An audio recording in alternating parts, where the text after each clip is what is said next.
It's right there.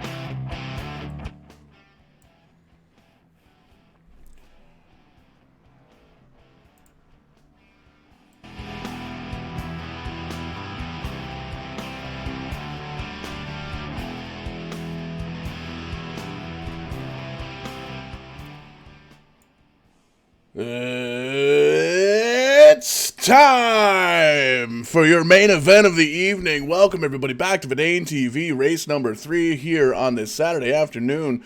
Here for another Tim's Corner Motorsports special event. Again, presented by Vidane TV, the LZG Contracting 125 at the Last Great Coliseum. Just getting into qualifying right now. I am your host and producer, Showtime, Paul Strickland Jr. In the booth, two-time tag team champions of the internet producing thing of the world, Kyle Young, Rowdy Wesley Hogue, two of my best friends here in the broadcasting booth here this evening. I'm excited. This is great. We're here at Bristol Motor Speedway in the iRacing, racing the legacy trucks, the old school trucks. And Kyle, man, this is going to be a great race here tonight. Well, we're sure hoping so, Paul. Good evening, everybody. Welcome back to Vidane TV for the third time tonight. And as Paul mentioned, yes, we are legacy truck racing here at Bristol Motor Speedway. This is going to be a very high-intensity night. We've got, I think Tim said, or actually, I looked when I was coming in, at least like 57 drivers that are going to be in this field tonight trying to make the show. We're going to run 5 heat races. We'll have a handful of consolation races before the LZG Contracting 125 later on this evening.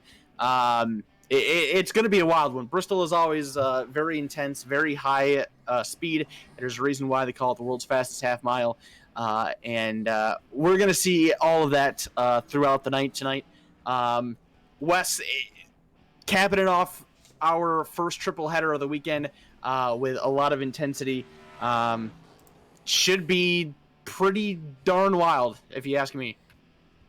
Kyle, we've definitely got our mixture of tracks in for today. We started off at New Smyrna Speedway, and then we went to a road course in front-wheel drive cars, and now we're in legacy trucks at the world's last Coliseum, and that is a Bristol Motor Speedway. So, ladies and gentlemen, my name is Wes Rowdy Hogan. Before we even start, if you're watching this feed, go ahead and give us a like on Facebook. If you're watching it on YouTube, go ahead and subscribe to us as we call races multiple times a day, 6 days a week with the guy hitting the buttons, Paul Strickland Jr., myself, and when he gets a chance, Kyle Young joins us in the booth as well. So thank you, everybody, for showing up. Thank you for Tim Terry for putting on this event as we are about to go heat racing here at Bristol Motor Speedway. We'll also throw in the quick reminder, we decided to have a little contest during our second broadcast earlier today. We're trying to get the Vidane TV Facebook page up to 1,000 likes. We were at 973 earlier this afternoon. If you can get us to 1,000 likes once we get there, we will have a free drawing for a Vidane TV t-shirt. All you got to do, go to the page, hit the like button, and anybody that likes it to get us over to 1,000 will be entered into the drawing. So, get your booty over to the Vidane TV page, like it, share it, help us grow, help us continue to do the amazing things that we're already doing, and watch this thing explode.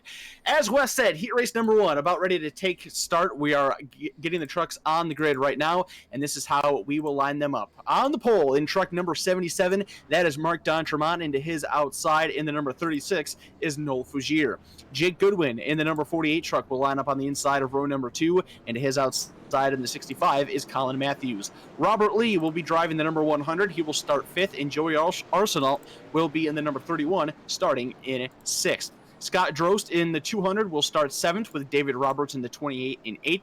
Travis Roma in the 38 will start 9th, and Caden Tufts in the 88 will start 10th.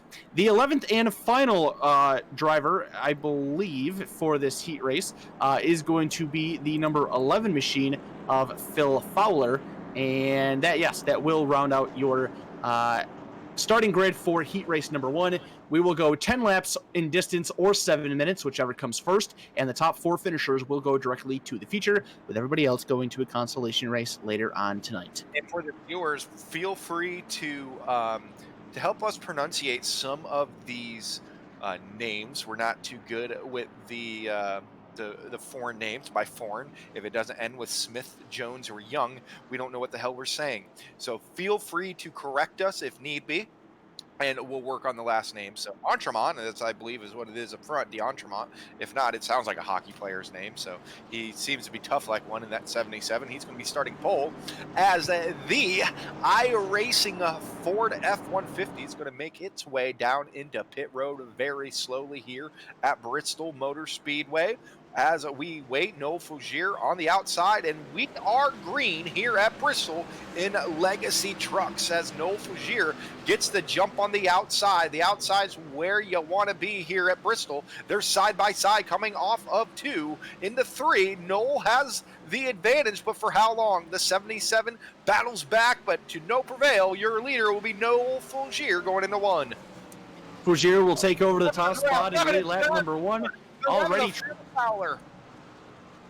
And the caution flag is going to fly for the 11 machine of Phil Fowler is nose first up against the outside wall just before the entry to turn number 1. We'll take a rewind there to see what exactly happened. But already we are seeing the treacherous Bristol Motor Speedway live up to its name. Phil Fowler starting in the back of this field, finding trouble very early on. Joey Arsenal also involved in some way, shape, or form. He is a lap down in 11th. We'll send it up to the replay booth to see what Paul saw. By Joey Arsenal, Paul, if you get to check that, the 38 of Joey Arsenal got wrecked by Roma. Yeah, we're going to take a look here at the AWS Roofing instant replay here, and you see the 31's up high, the 38 down low.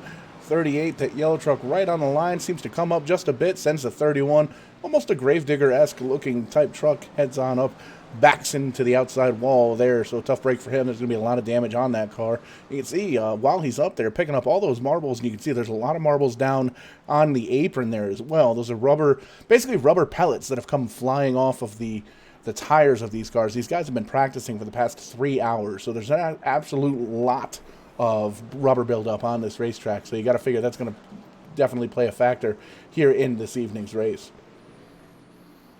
Speaking of rubber buildup, how's the space looking inside of that booth? You start cleaning out those empty wrappers?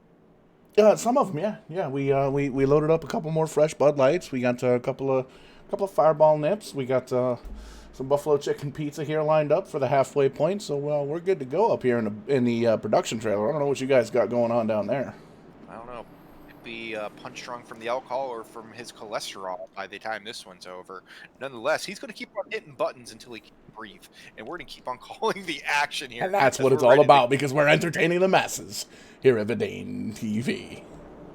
So, as you can see, if you're new to Vidane TV, we like to have fun here, and we are sponsored by AWS Roofing. Thank you to them for all that they are doing for us. They are the #1 roofing company in Florida, and they also travel outside of Florida. That's AWS Roofing Services. You can find them on Facebook. Over 30 years of experience, ranked as the #1 roofing company in the state of Florida. That's AWS Roofing. We are thankful to have them on board, and I got a feeling this is going to be a long race, boys. You know, we got some guys with some experience. We have some guys that aren't as experienced out here on this Bristol track, and either it's old Bristol or new Bristol. It's not the easiest track to get around, no matter how much experience you have. No, it really isn't, Wes. The preferred line around this racetrack is right up against the outside fence. It can be very difficult to balance that edge of speed and terror.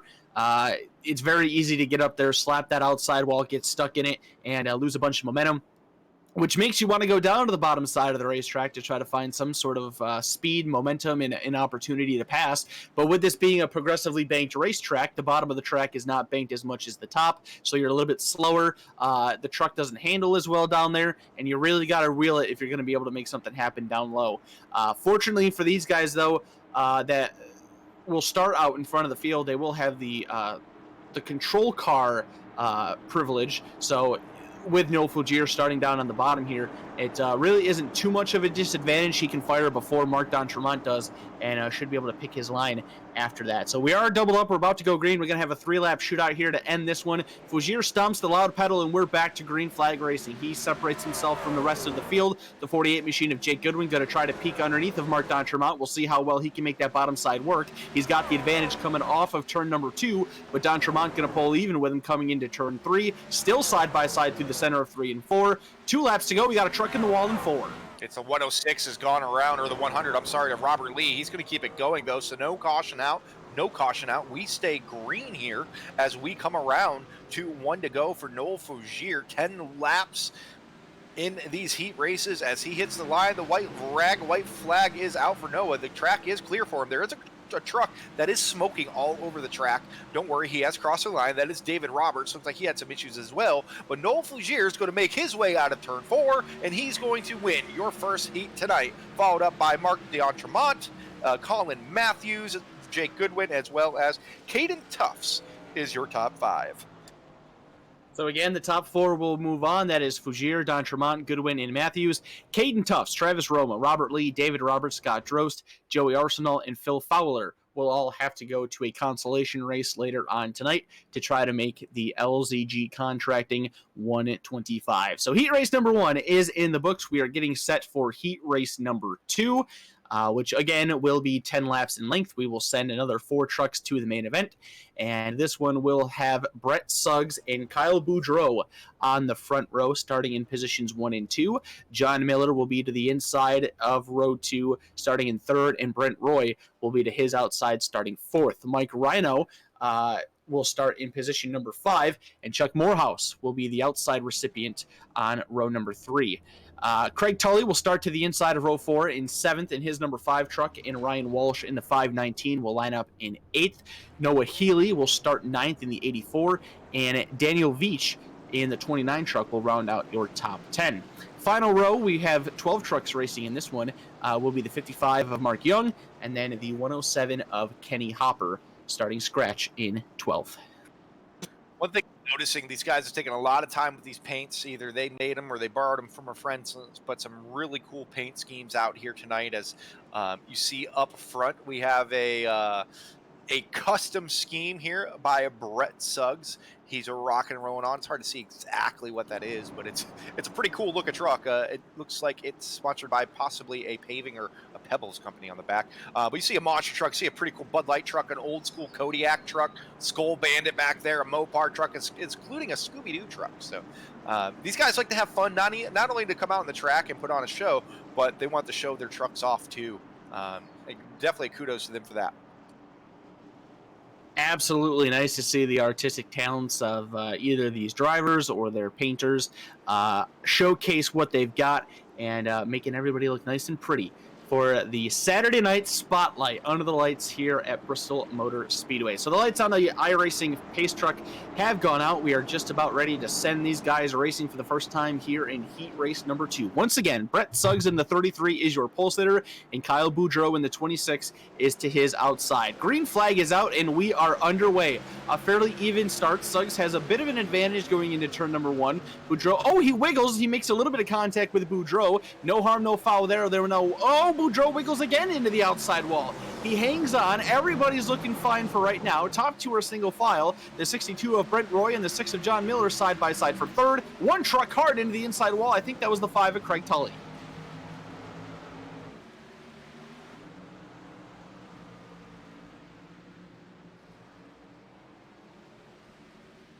More problems at the top of turn number 4. Caution flag is going to fly. We'll take a look to see who that was. I was trying to scroll through to give you a number here. It was the 129 machine of Chuck Morehouse. He slapped the outside wall. May have had a little bit of help. Partially. Looks like he was kind of getting himself loose. Made contact with the 519 of Ryan Walsh. And then the 129 shoots hard into the outside wall and spins down to the bottom of the track, collecting a couple others. Paul, rough go there for the 129 at Chuck Morehouse. Yeah, absolutely. Somebody crushed him up just like a Bud Light can, and he's running the Bud Light 129. You can see on the backstretch, he just kind of gets loose and just absolutely destroys that wall, and then he gets another shot there from the sherbet looking car there. I didn't see what number that was, but it was green and pink and white and different colors there. But motor has expired on that truck. Tough break for the 129 at Chuck Morehouse. We're going to see if he's going to be able to maybe race his way in later on this evening here with the Consi, but unfortunately, it doesn't look like he's going to be able to take that Bud Light can and make it. As you can see, he's going to pull right down onto pit road here, and it's going to be something to see pit stops here later on in the big show, the feature evening, because there was a lot of rubber build up there at the entrance to pit road. So these guys are definitely going to have to be on their toes later on tonight. Yeah, indeed it is, Paul. And these guys, all of that is going to stay on the racetrack for the entirety of the night. There will not be any track sweepers to clean that all up. That'll just kind of sit there for the entirety of tonight's program. So watching how these drivers manage that coming on and off of pit road will absolutely be a factor. So we're halfway through this heat race. Lap number 5 goes in the books while we're under caution. Had a few position shakeups there, so we'll let you know what's going on once we go green flag racing. It's still Brett Suggs out in front. Kyle Boudreau, despite getting a little sideways, bouncing off of Brett Suggs, bouncing off the outside wall, he remains in position number 2. Brent Roy is now third in his number 62 Kodiak truck, and then the fourth and final transfer spot at the moment belongs to the number 6 of John Miller. Mike Rhino sits in 5th. Ryan Walsh, who was minorly involved in that crash, is in 6th.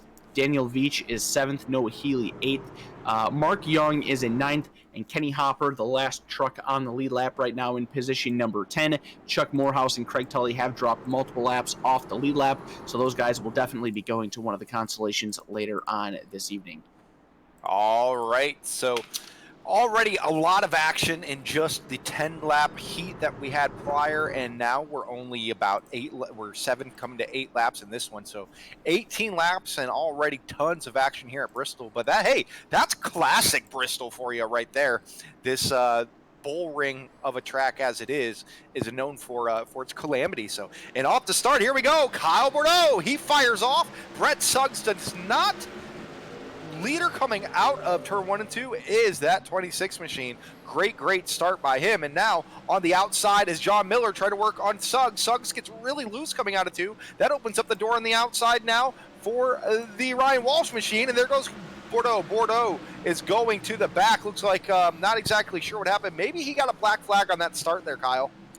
I believe he did, Wes. He was not the control truck on that restart. The 33 of Brett Suggs was, and he very clearly jumped that start and beat Suggs not only to the line, but before the green flag flew. So I believe he's pulling off the field to serve a black flag penalty. That works out great for John Miller, though. Half a lap to go. He is in the lead over Brett Suggs. He restarted in 4th, and he is going to take heat number 2 to the victory lane. John Miller wins heat race 2 over Brett Suggs in 3rd. Mike Rhino will come home in 2nd. Mike Rhino will come home in 3rd, and Brent Roy will take over the 4th and final transfer spot. Daniel Veach 5th. Ryan Walsh 6th. My results just pooped on me. Noah Healy will come home in position number 7. Mark Young 8th. Kenny Hopper 9th. Kyle Boudreau falls all the way back to position number 10. And as mentioned before that restart, Chuck Morehouse and Craig Tully will round out the field. All of those drivers going to a consolation. All right, so that Conti race is already looking to be stacked. That's going to be pretty crazy. So, okay, now, so we're moving on to heat race number 3. And your lineup for heat race number 3 is gridded as follows, or at least it should be here. For the heat race number 3 is some big hitters here. We have Ricky Arbo going to be starting pole next to Mike Alexander. We saw him wrap up the Petty Series earlier today, the 3-race series. So congrats to him. Stephen Matthews going to be starting 3rd in the 56. 40 Michael Neary is going to be starting 4th. Jason Galan in the 87 starting 5th. Starting 6th will be Jean Perron in the 57. Brody Lewis going to be starting 7th. The 53 of Cole Butcher will be starting 8th. Owen Mahara will be starting 9th in the 66. Riley Duncan in the 97 starting 10th. And then rounding out your field will be Byron Bartlett in the 7 and the 23 of Bruce Langell. That will be rounding out your field here at the Bristol Motor Speedway. So 2 heats down, a few more heats to go. We've already seen a lot of drama, a lot of action-packed, junked-up race cars here, and still a long way to go here, boys. Lots of racing action to get through still. We're only 2 heat races in. 3 more heat races, 3 consolations, and then our LZG Contracting 125, obviously, to cap off the night. One of the interesting things that we will see throughout this event, Wes, is that we're actually going on in the late or the early morning stages. It's actually 5:57 a.m. in sim. So instead of transitioning from day to night, we're actually going to transition from night to daytime as this event winds through. So that'll be a bit of a unique circumstance that we haven't seen thus far with some of our previous events. Green flag is out here for heat race number 3. Nice clean start up front. The top 4 trucks are going to get single file before we're side by side for position number 5. The 57, nice run on the outside. That's John Baran. He goes all the way around the top, takes over P5. 1 truck sliding in the back of the field. I believe he gathers it up, will stay green. As long as that is the case, he did not.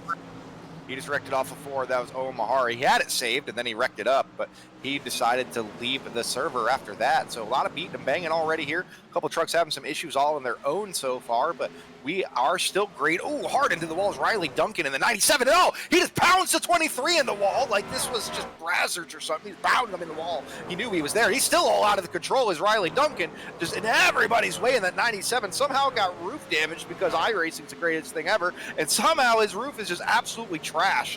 Man, oh man, hard impact already here in this heat number 3.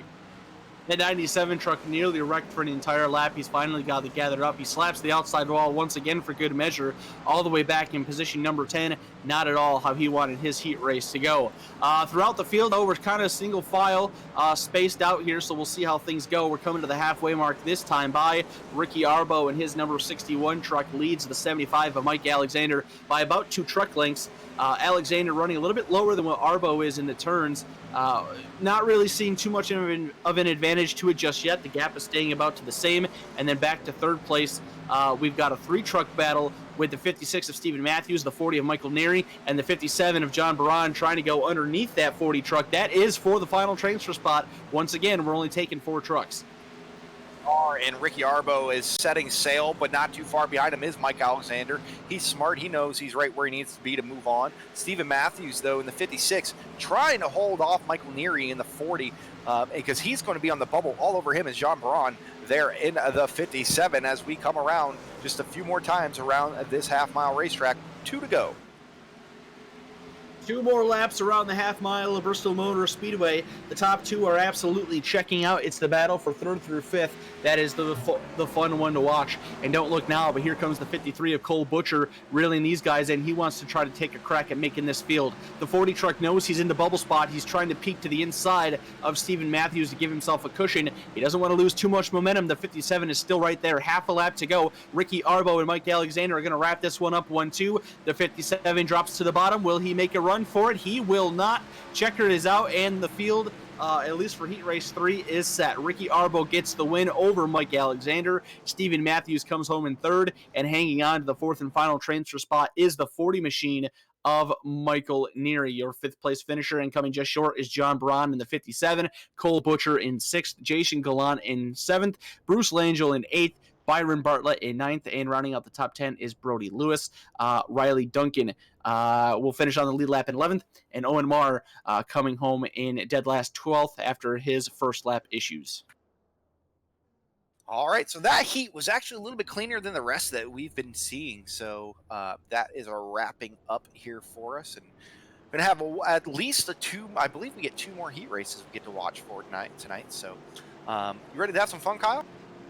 Oh, absolutely, Wes. So far, so good. So look, plenty of short track racing left to come here at Bristol Motor Speedway.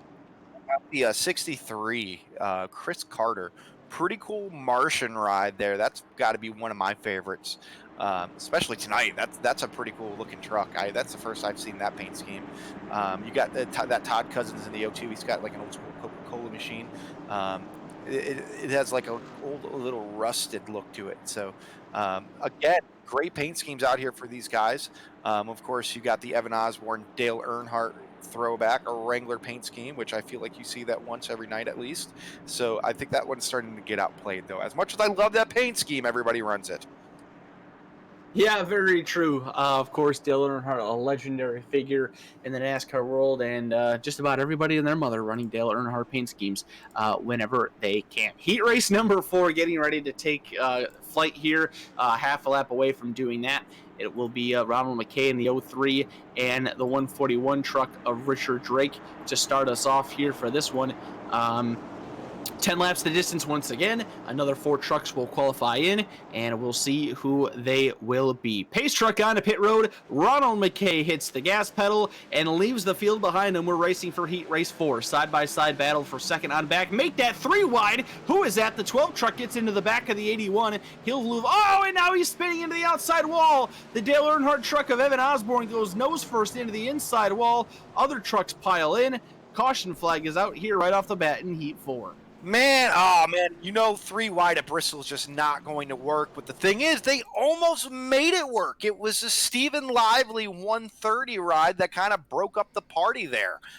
They got it straightened out, but Lively just came down and punched the 8. What do you got there, Paul? Yeah, we'll take a quick look here at the AWS Roofing Instant Replay. We're going to look at the 12. We're going to call him the Pinball Wizard. You can see he sees a hole, he shoots the 81 in the back bumper, sees a hole in the middle, tries to get in there 3 wide, and just gets shot around by the 30 car. He also sends the 8 car around, and just gets hit by literally everybody else in the field. So a lot of damage on that truck. You can see he's got a couple of donuts there on the side, right where the number should be. Front of that car almost looks like an open-wheeled modified, so tough break for him, tough break for the 8 as well. See if we can take a look at the damage in the 8. You can see he's puffing out that black smoke out of the back of that car. So he's going to be done for the heat race. Hopefully he can get everything gathered back up, maybe gather up a transfer spot there in the Consi race later on tonight.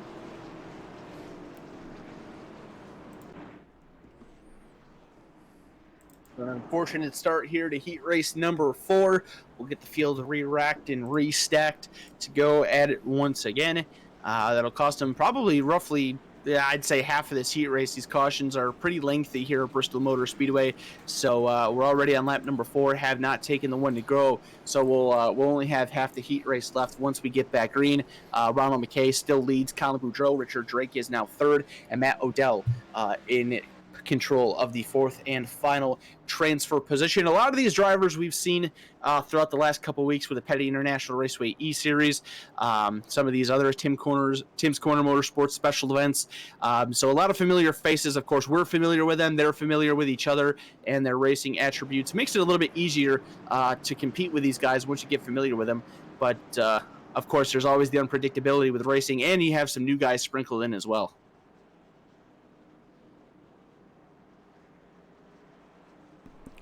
Great opportunity here to thank tonight's sponsor, Greg Gant, the owner of LZG Contracting. Does a lot of odd jobs there in Nova Scotia, Canada. Definitely give him a shot if you've got something around the yard that needs to get taken care of. And don't really have any kind of fancy special logos or anything like that. When he spoke to Tim Terry and Tim asked him, hey, do you want us to put a logo up?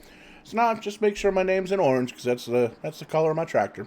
So good deal to have him, to have Greg on board. We're very thankful to have him sponsor tonight's race. Lights are off on that pace truck. Pace truck's going to make that hard left turn onto pit road, Kyle. Here we go. Green flag is back out. Ronald McKay gets off to another great start. We're halfway through this one, only 5 laps to go. Back bumper for the 141 is full of the 5th place driver. Well, no, that's not Matt Odell. That is Todd Cousins in the 0-2. My apologies. Todd Cousins running in 5th place right now, trying to get himself into a transfer spot. Matt Odell currently holding that final transfer spot in the 128 truck. Cousins has some space to work without the rear end, so he can afford to battle with the 128 right now. He'll go to the top side, look to get around the 128 up on the upper shelf. No doing quite yet. 3 laps to go. Time starting to wind down for Todd Cousins. Cousins knows he needs to get up there. He started shotgun on this field, I believe, so great job by him getting up this far. He's got one more truck to get around, and that is that Matt Odell as we come to 2 to go. That is your battle on the track. Your leader, Ronald McKay, is still checked out. Now the story is, can Todd Cousins get around the 128 of Matt Odell coming to the white flag. And I know they're pretty strict here about wrecking somebody for a transfer position, so I don't expect to see Todd do that here on this white flag lap. As he starts to look low, cannot quite get there. The outside is the favored side as he goes into the corner, puts the bumper to him, but not enough. Cannot get it done. So your winners is Ronald McKay, Colin Bordeaux finishing second, Richard Drake third, fourth being Matt Odell, and unfortunately Todd Cousins will finish fifth, not able to get it done. So close yet so far away. Todd Cousins misses out, but at least for him, the good thing is that he's going to have a very good starting position for his consolation race. So as long as he can avoid the calamity, he should be in a really good place to be able to make tonight's LZG Contracting 1:25. Fifth and final heat race, getting the grid now, and they will line them up like this. Our final four trucks will be qualified, and then we'll go consolation racing. On the pole, second place in points in the Petty International Raceway E-Series. Final results is the 15 of Matthew Barkhouse, and his outside is the 41 of Jason Gose. Conrad Murphy in the number 89 truck will start in position 3, with Jordan Rushton in the 2 starting 4th. The 193 of Greg Thorne will start in 5th, and Mark Williams' 42 truck will start in 6th. Andrew Lively in the 015 will start in 7th, and the 057 of Corey Hallett will start in 8th. Row number 5 on the inside will be the 70 of Brandon Lively, and his outside in the 71 is Martin Landry. 11th and final starter for this 5th and final heat race is the 18 machine of Josh Langell. He will look to start in the back and try to qualify. Needs 7 spots to do so. One more time, and then we'll light him up for the final heat race. 3 consolation races coming up after this. Those will be 15 laps in length. Not exactly sure how many trucks we're taking just yet, but we'll figure that out once this heat race is in the books. It's going to be a field, Kyle. It's going to be a big old field. Oh, you know it was. My field's big. Really big. As big as the bananas on that Chiquita truck. My God. You can't. Is it going to be as big as my belly? I got some cake on board. All right, so here we go. Matthew Barkhouse with the bananas on board. We are green coming out of turn 4. Matthew Barkhouse gets that whole shot from Jason Goss. Conrad Murphy files in the 3rd with Jordan Rushton in that Natalie Decker ride, settling down into 4th. If that paint scheme serves him well, he should end up wrapped around something or another before this one's over. And then Mark Williams back there in 5th. So that is your top 5 as they single filed out pretty quickly. And already some drama in the back. Martin Landry in the 71 and the 057 of Corey Hallett. Already heavy damage, as well as I believe Andrew Lively got out of that. But all is fair in love and war. We stay green. So far, so good amongst the top runners. Everybody getting some space in between them. The 2 truck of Jordan Rushton trying to hold off the 42 of Mark Williams for right now. Williams trying to close his way in and work on getting that transfer position. Lap number 3 goes in the books. It's still Matthew Barkhouse. He leads by 0.4 of a second over Jason Gose. And again, that battle for the transfer spot starting to tighten up as Mark Williams not only trying to take it, but just behind him, the 193 machine of Greg Thorne also starting to enter his name into the mix, closing up on the back bumper of Williams. Williams actually losing it at a time to Jordan Rushton now, trying to get that back, and Mark Thorne going to the inside of Greg Thorne, going to the inside of Mark Williams. He's not able to take the spot just yet. Halfway, 5 in, 5 to go. Halfway to go in this final heat race. Who's going to move on to the feature and not have to worry about the consies? That is the goal here. Right now, it looks like Matthew Barkhouse has 0 to worry about, nor does Jason Goss. But on his bumper is Conrad Murphy, still holding on to that 3rd position. Jordan Rushton all by himself there in 4th. And then 5th is Mark Williams in the 42. Mark's really going to have to pick up the pace here if he wants to skip one of the consies and get to move on and not have to worry about dealing with the last chance drama that there typically is when you run these consi races. It's pretty rough typically, Kyle. It's your last chance to get into a race, and because of that, you typically push a little bit harder. So, and Jason Goss just actually got passed by Conrad Murphy. Conrad moved to 2nd, Goss to 3rd. I believe 1 to go next time by. How about that 18 truck of Josh Langell? He started in the very back of the field in dead last 11th. He is now trying to reel in the 42 truck of Mark Williams for position number 5. He's not going to get a transfer spot, but this should set him up for a very good starting position in his consolation race. Back up front, though, who will get a transfer spot is the 15 truck of Matthew Barkhouse. Absolute perfection as he spins and noses it into the outside wall coming across the line. Matthew Barkhouse will pick up the victory over Conrad Murphy. Jason Gose and Jordan Rushton hangs on for the 4th and final transfer spot. Mark Williams, Josh Langell, Greg Thorne, Andrew Lively, Brandon Lively, Martin Landry, and Corey Hallett all going to the Constellation races. 5 heat races are completed. We have 20 trucks registered and qualified for our main event. We will qualify another 9 in the next 3 Constellation races, 15 laps in distance, and the top 3 from each of them will move on. No Conti racing now. 15 laps or 10 minutes. Hopefully we can get 15 laps into 10 minutes on a track. We're turning like 17, 18 lap times or something like that. I believe that they're turning. I know they're turning pretty dang quick lap times at the moment. So hopefully we can get this in and we shouldn't have an issue. Yeah, 15, 16 second lap times. And I'll tell you what now, this is one to watch out for. That's Todd Cousins. We saw him go from shotgun to the field all the way up almost to a transfer position that last race. I think he's going to be the one to watch, Kyle. That was actually Josh Langell in the 18 truck. He's going to start 1 spot out on the outside of row number 2. So a great starting spot for him. He needs 1 spot to transfer in. Caden Tufts on the pole for this one in the 88. And as Wes just mentioned, the 02 of Todd Cousins starting on the outside of row number 1. Ryan Walsh will be to the inside in the 519. He holds that 3rd and final transfer at the start, and Josh Langell will be 4th. David Gallant will start in position number 5, and David Roberts will start in 6th. Stephen Lively in the 130 will start in 7th, and Kenny Hopper in the 107 will start in position number 8.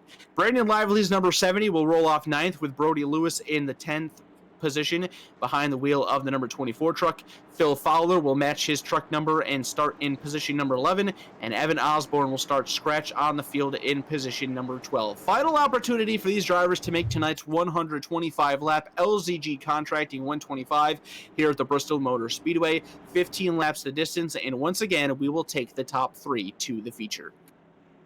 I apologize. It's actually Heat 4 that 02 was able to battle all the way up and almost get to that transfer position of Todd Cousins. So he's still my pick. A couple heats ago it was that he had to do so. So the pace truck heads through all those marbles, and we are green flag racing here back at Bristol. 15 laps for Caden Tufts as he takes the lead. And oh, there comes the 18 of Josh Langell plowing through Todd Cousins and says, hey, you better go. And he shot him up about a half a second in front of him, but knocked in the rear end of Todd Cousins, but doesn't seem to be phasing him as they circle off of turn 4. So Josh Langell is going to move up to position number 3. Ryan Walsh is now in a battle for position 4.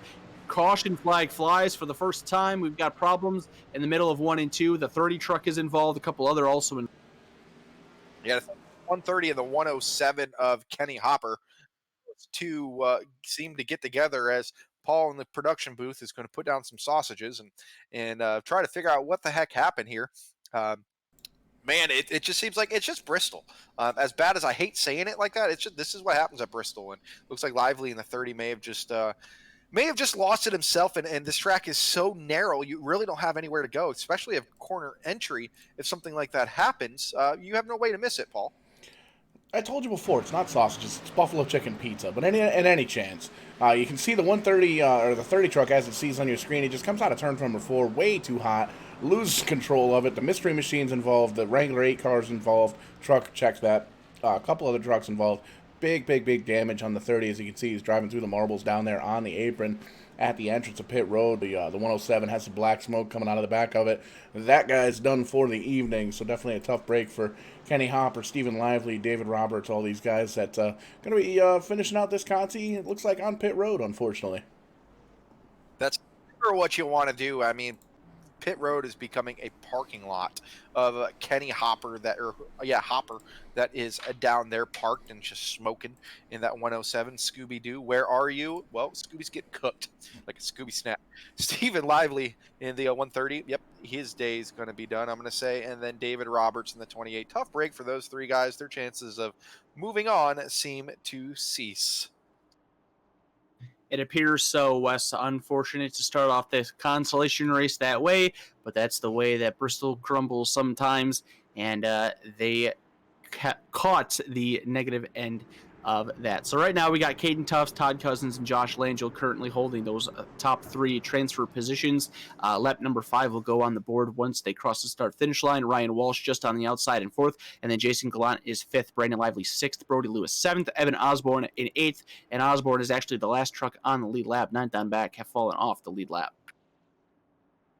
All right, so as we check up front, it seemed like Tuft's not going to have a tough time at all keeping the lead. And he's doing a heck of a job up there. And then you see Todd Cousins' rear end, and it's just smushed. It's completely smushed in. It looks like someone just slapped him, which well they did. So rough, tough break there for Todd Cousins, but he seems to be holding it fine without an issue, boys.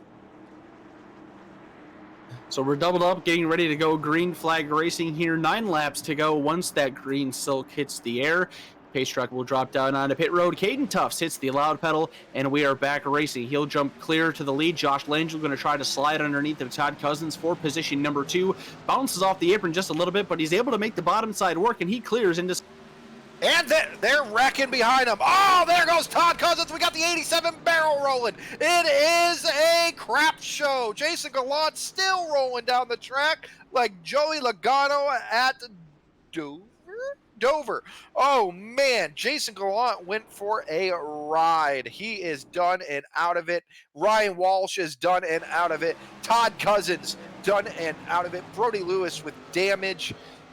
There went the field, as they say in the movie business. Boom! There goes the dynamite.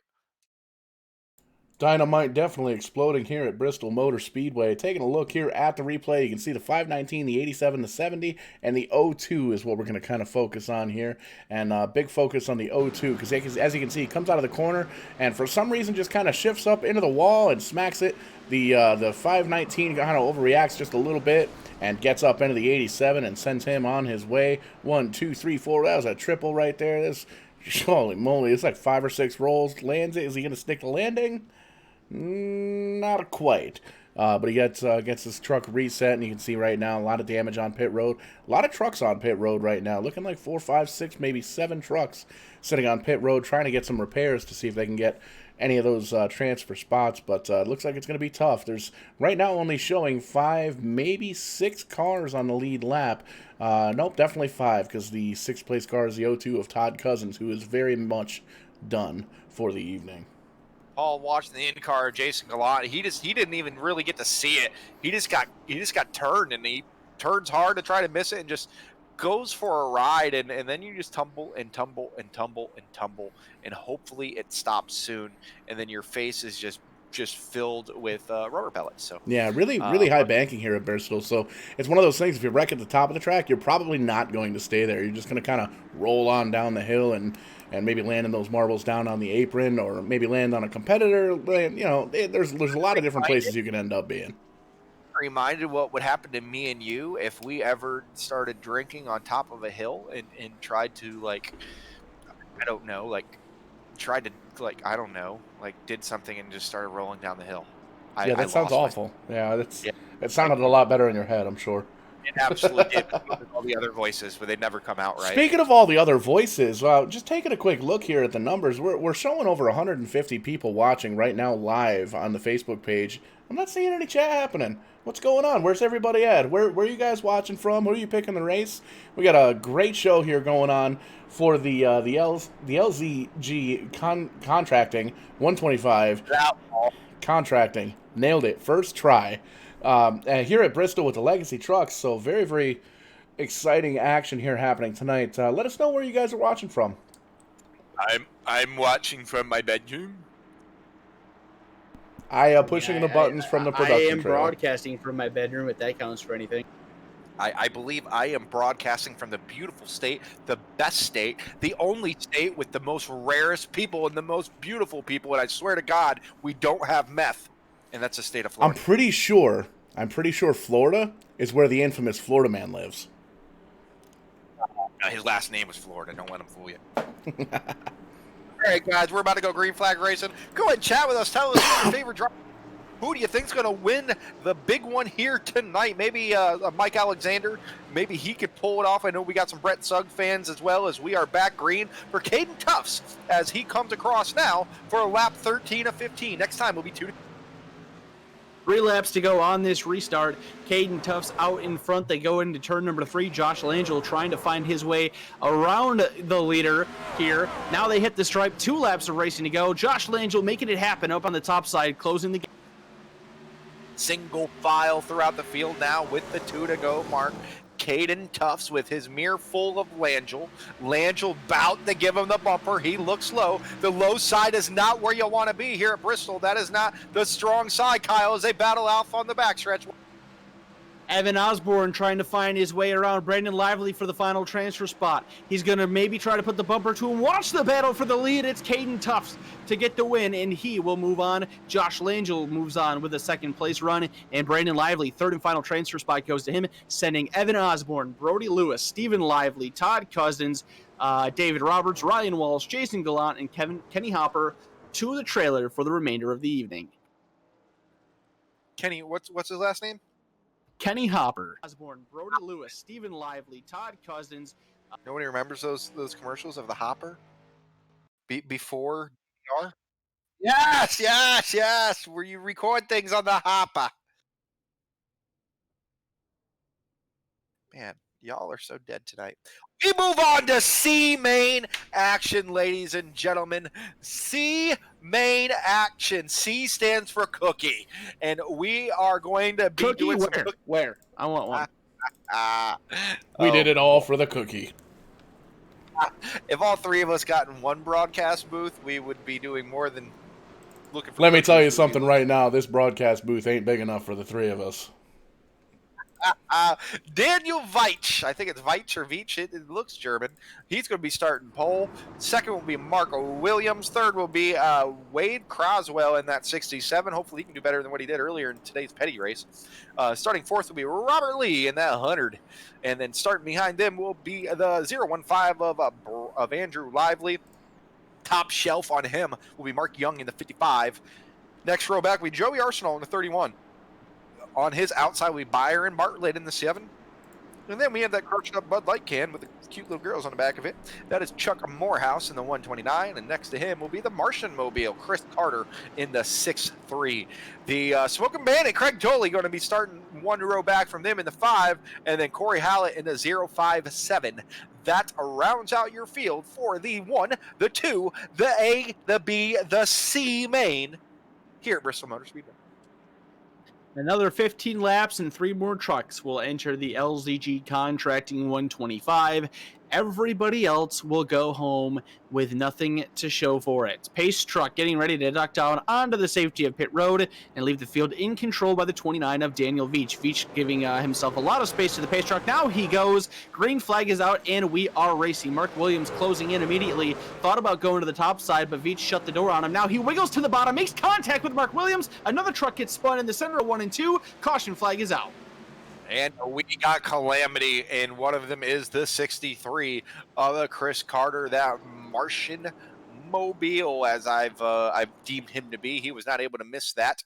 But man, didn't take too long there, Paul, for the calamity to start. But man, good driving by Chuck Morehouse in the 29. He had all that happen right in front of him, and he was able to dodge that bullet by shooting low, as the 7 of Bartlett and the 55 of Mark Young just collapsed there in front of him. Took the words right out of my mouth as we take a look here at the AWS Roofing instant replay. 7 car just punts that 56 car, and there you see Marvin the Martian getting slapped up, pancaked into the wall in that 33 machine. Doesn't look like anybody else got any major damage. This 55 is definitely pretty tore up. Looks like damage on all 4 corners of that truck. So tough break for him, and it's unfortunate for the 7 car as well. See, he's got quite a bit of damage on that machine as well. So doesn't the 63 there, not the 53, the 63, the Marvin the Martian truck. He's got a lot of damage on that truck too, so definitely a tough break for these guys, especially being this early on in the Conti. Just getting slapped around. He may want to go back to his original universe, because this one is not for him. Then again, I'm not sure if it's for any of us these days. There is that. All right. So let's get this chat up and rolling, guys. Tell us who won the 1999 Bristol night race. Donald Trump. Who won the, not you idiots, the viewers. Oh, my bad. Who won the 1999 Bristol night race? Give us a name. Lightning McQueen. Santa Claus. 1999 Bristol night race. Don't listen to these kids in the huddle house either. Popo Shisho. Yeah, I know. I've been very surprised. We've been bounced around the 100 number all throughout this and the entirety of this broadcast, but apparently nobody's interested in talking with us. They just are content, relaxing, maybe with a cold one in one hand, a slice of pizza in the. Oh wait, no, that's Paul. That's I'm sorry. me. Yeah, check that. I thought I hanging turned out that webcam and off. just want to relax and listen in. Developing story here, though. Mark Williams in the 42 truck has been sent to the end of the line, running in position. Well, actually, he was in the lead at that moment. Now he's going to have to restart at the back of the field. I'm not necessarily sure why that has happened, but either way, Mark Williams to the back of the field. Warping, Kyle. Warping as in connection issues. The reason being, I guess he was blinking. Admin is deemed, hey, you need to stop blinking, sir. And said he needs to go to the back until that connection issue ceases. So, boy, that's a tough one. You're leading the Consi. You need to get it done. You only have 15 laps. You got 5 to go, and you have to go to the back because Comcast internet blows.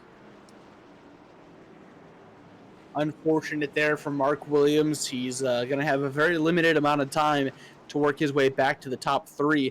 So we'll have to follow that story throughout the remainder of this consolation. We will have 9 laps to go, and now Wade Craswell is going to be your man on the point with Daniel Veach Kyle, in we second. have in the chat. Greg, We do have life in the chat. Look at that. Greg McKay, first one. Okay, answers with Earnhardt. Good to see you, Greg. Glad to see that you're so coherent. We appreciate you chatting with us, buddy. Thank you very much. See, there is life out there, guys. Just gotta kind of knock on their door a little bit. So the green flag has returned to the racing surface, and right off the bat, we have a lead change. That is going to go to the 015 truck of Andrew Lively. Now the 31 of Joey Arsenault goes, oh, we got trouble with the 67. Wade Craswell. He slaps the inside wall with the driver's side first. We stay green. He did not spin out. Unfortunate circumstance there. He is going to probably watch his opportunity at making this race fade away. Luck from earlier in the Petty race did not do well for him here. That luck rolled over, and unfortunately, he slapped that race like Chris Brown slaps his dates, and now he is going to be stuck in the back. This leaves Andrew Lively up in first. We are at 6 laps to go. Andrew Lively sitting in the catbird seat. Joey Arsenault, though, in that 31, sitting second, and then Daniel Veach in third. That is your transfer positions. Craig Tolley will be the next car in line to go after that bubble position in the 5. Craig Tolley trying to make up that ground to the back bumper of Daniel Veach, but he's under fire from the 129 of Chuck Morehouse. Morehouse on the inside of the 5. Now he backs off going into 3. He powers it up in the center of 3 and 4. Pulls even with him coming off of 4, but Craig Tolley going to hang on for right now. The battle continues going into 1 and 2. Up to the door he goes and Kyle, we got one smoking all around the track. Corey Hallett, he's smoking all over the track. Not exactly sure what happened. He looks like he possibly got into it with the 42, who is damaged beyond belief and has parked it down pit road. But he's finally, that 057 is, he's just riding around the apron, kicking around the cones. That's typically what I do when I'm upset as well at Bristol. But he's definitely out of this one, Kyle. As we come to 2 to go, that battle now heating up for the 4th position. Yeah, and unfortunately, with as long as they have been fighting for it, it's allowed Daniel Veach to drive away from these guys. Now they finally settle it out.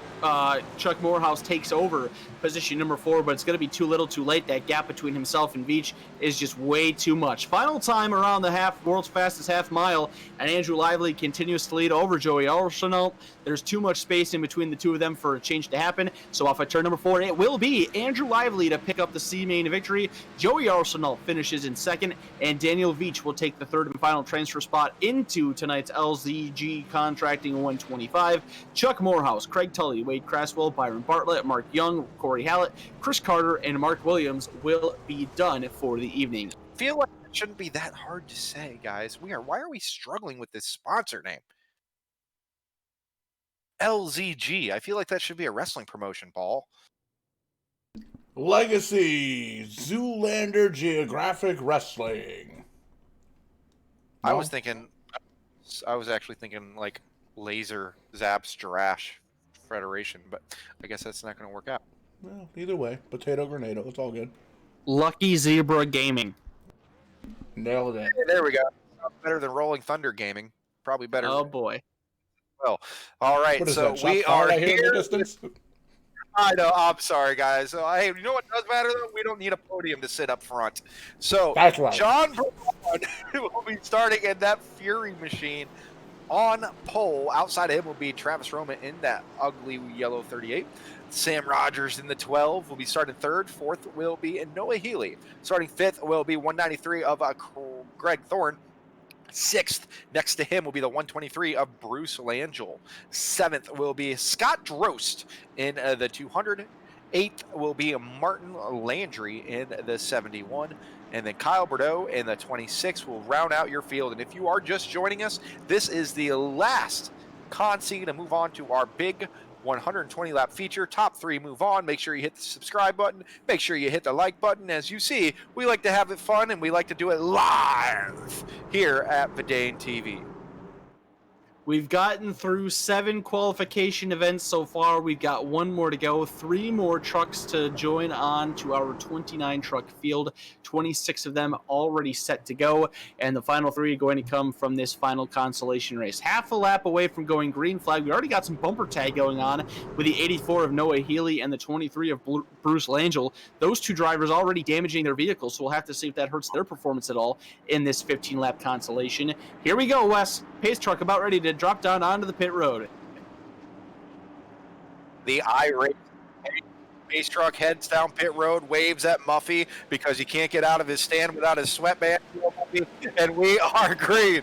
John Braun heads down into turn 1 with Roma second.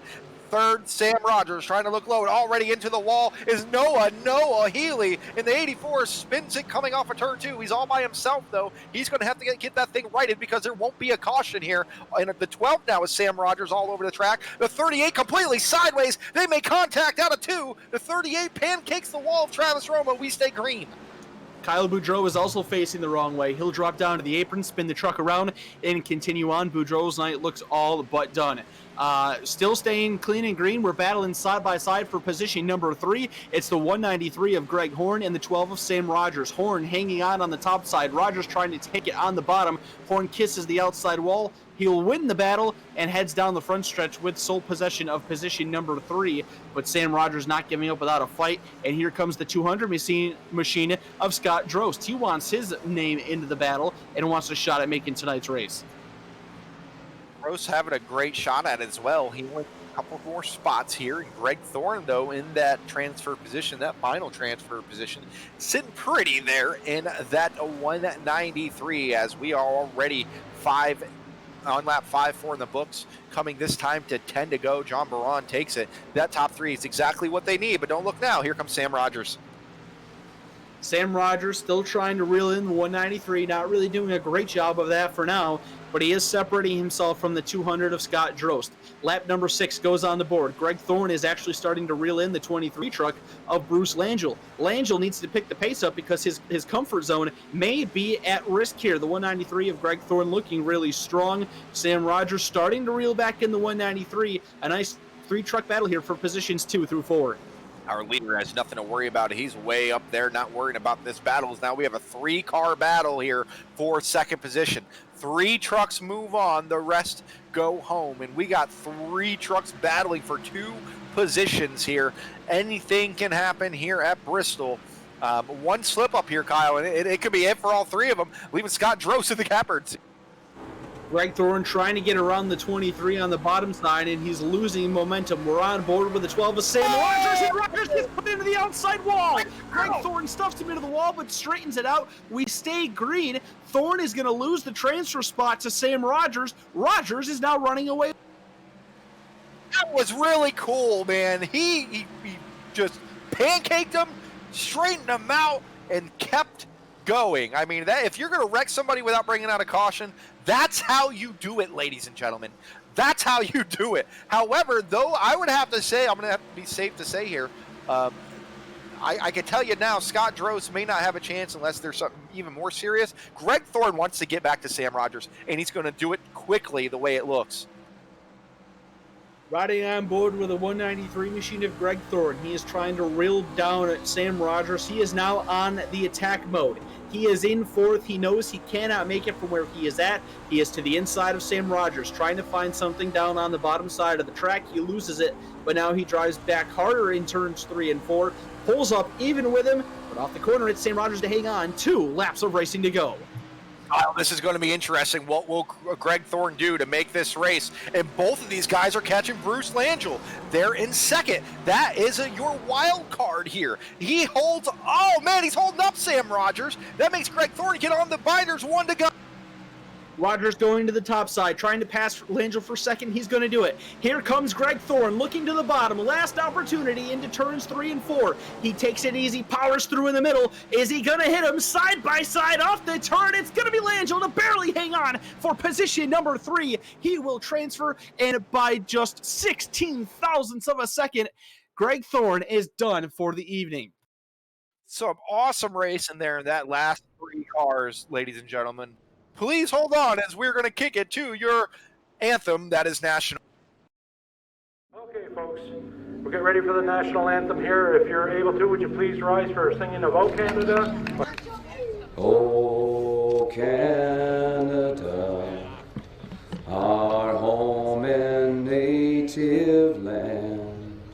True patriot love in all of us command.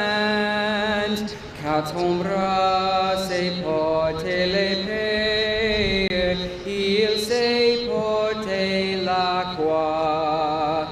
From far and wide, oh Canada, we stand on guard for thee. God keep our land. Glorious and free. Oh, Canada, we stand on guard for thee. Oh, Canada, we stand on guard for thee. Drivers, start your engines.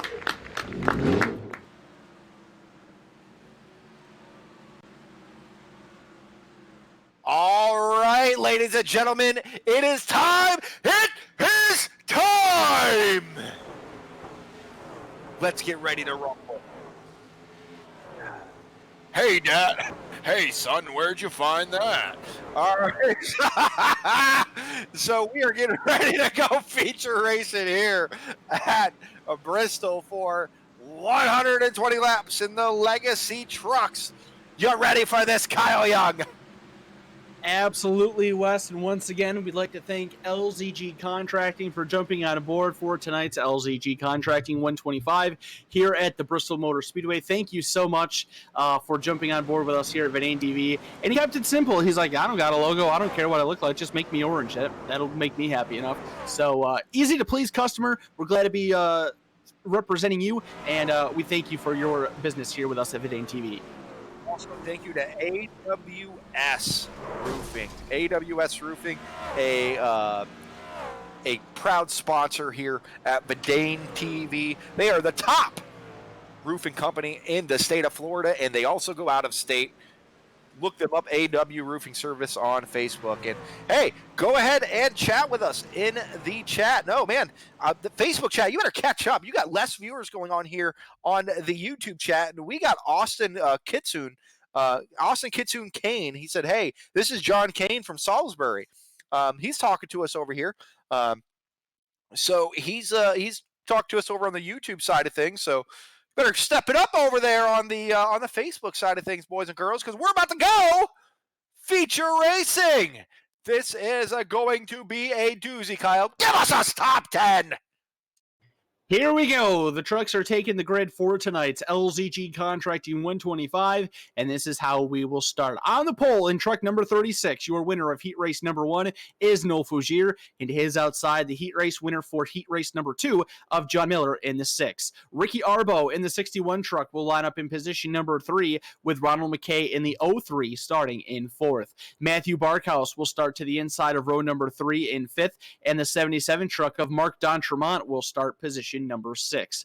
Brett Suggs in the 33 truck, he will line up in 7th, and the Petty International Raceway E-Series champion from earlier this afternoon, the 75 of Mike Alexander, will line up in 8th. The top 10 will conclude with the number 81 truck of Colin Boudreau in 9th, and Conrad Murphy will line up in position number 10.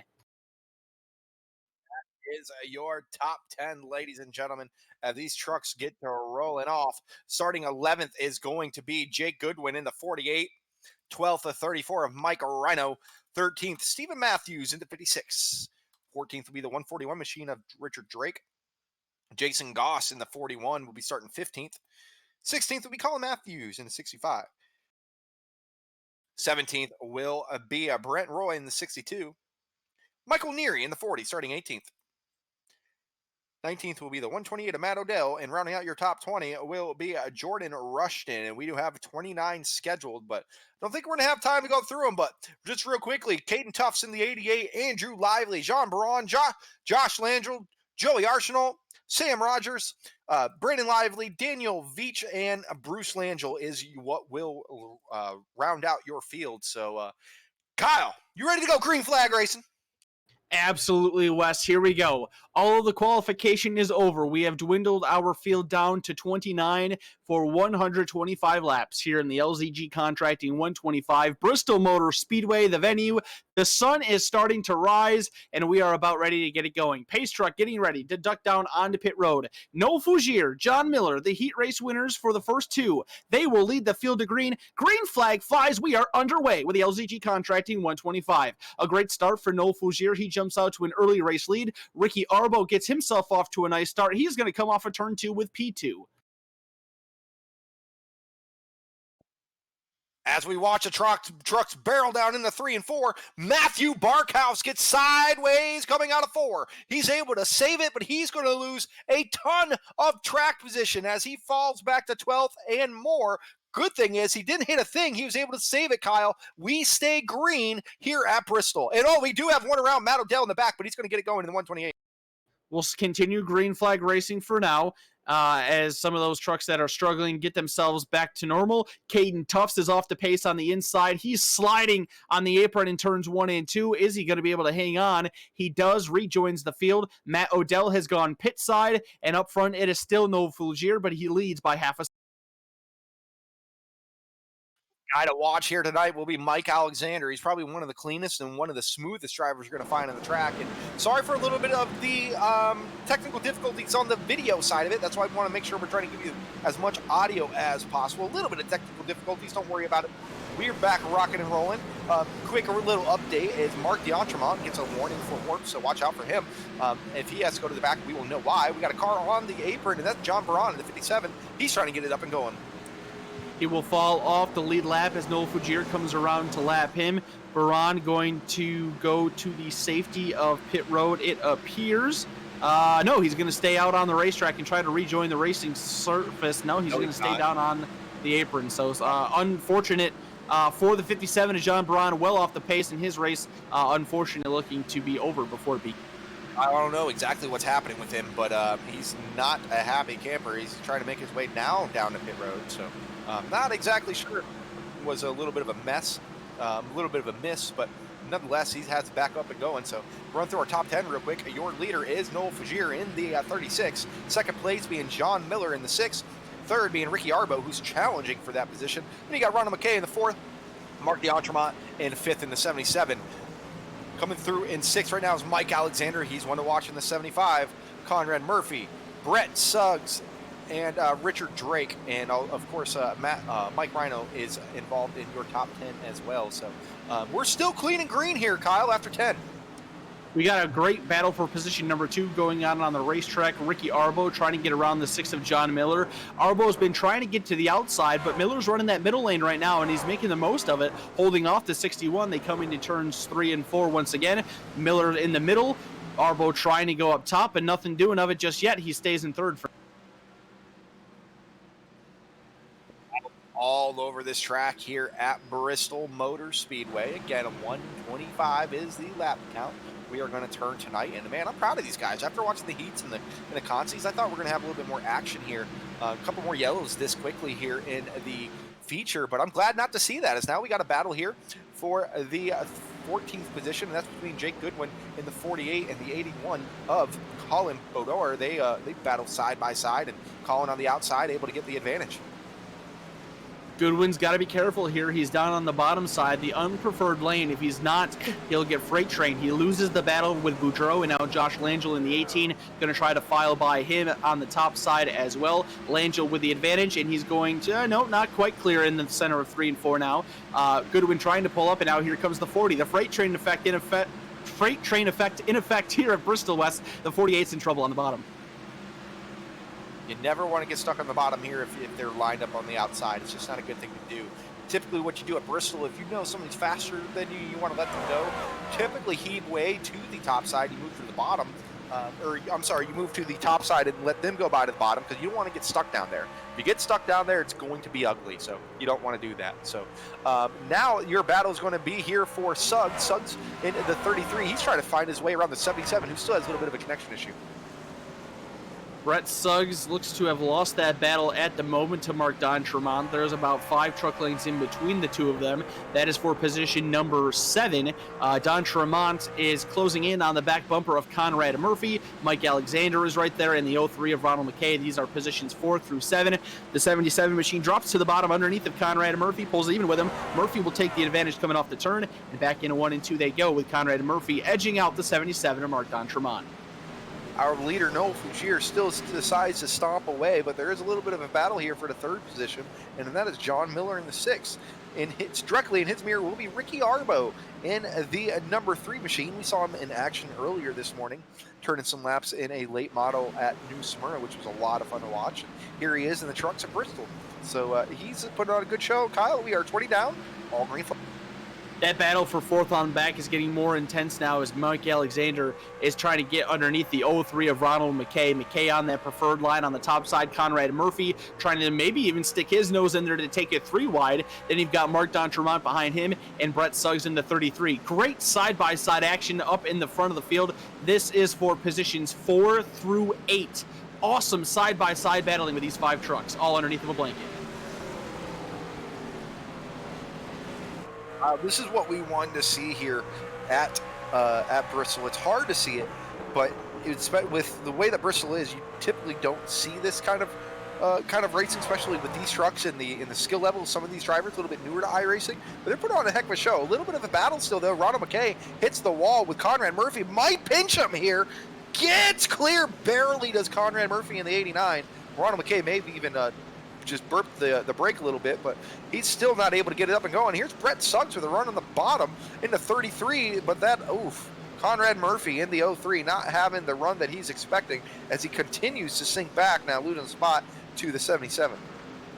Ronald McKay going the wrong way through this field. He was just in 4th a few laps ago, and now he finds himself in position number 8, losing spots to Mike Alexander, Conrad Murphy, Brett Suggs, and now Mark D'Entremont. So we'll have to follow the 03's progress to see if this suffering stops and if he can try to work his way back through the field. Just in front of him, Mark D'Entremont trying to reel in Brett Suggs. They've kind of lost contact with Mike Alexander and Conrad Murphy, who have separated themselves by about 3 to 4, 5 truck lengths or so. That is positions 6 and 7, and then Murphy and Alexander are in 4th and 5th. as we come around to lap 27 here. It's pretty single file all the way around. Stephen Matthews, any Stephen Matthews fans out there, he's taking his truck down to pit road. He has a significant amount of damage. This might be a planned pit stop, though. We shall see, but that truck, the 56, has made his way down onto pit road, so he's going to fall at least 2 laps down. The battle right now is heating up for 10th, though. Matthew Barkhouse trying to make up those spots still from getting loose in turn 4, lap 1.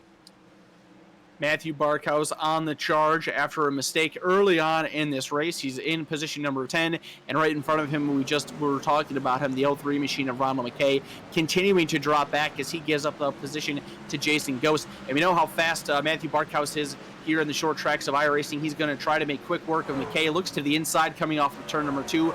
Pulls dead even with him as they go down the backstretch. The slower truck of the number 70 going to fill up the bottom line. What will Barkhouse do? He's going to try. No, he's going to have to wait for McKay to clear. Now he gets around the 70 and he'll have to try again on McKay.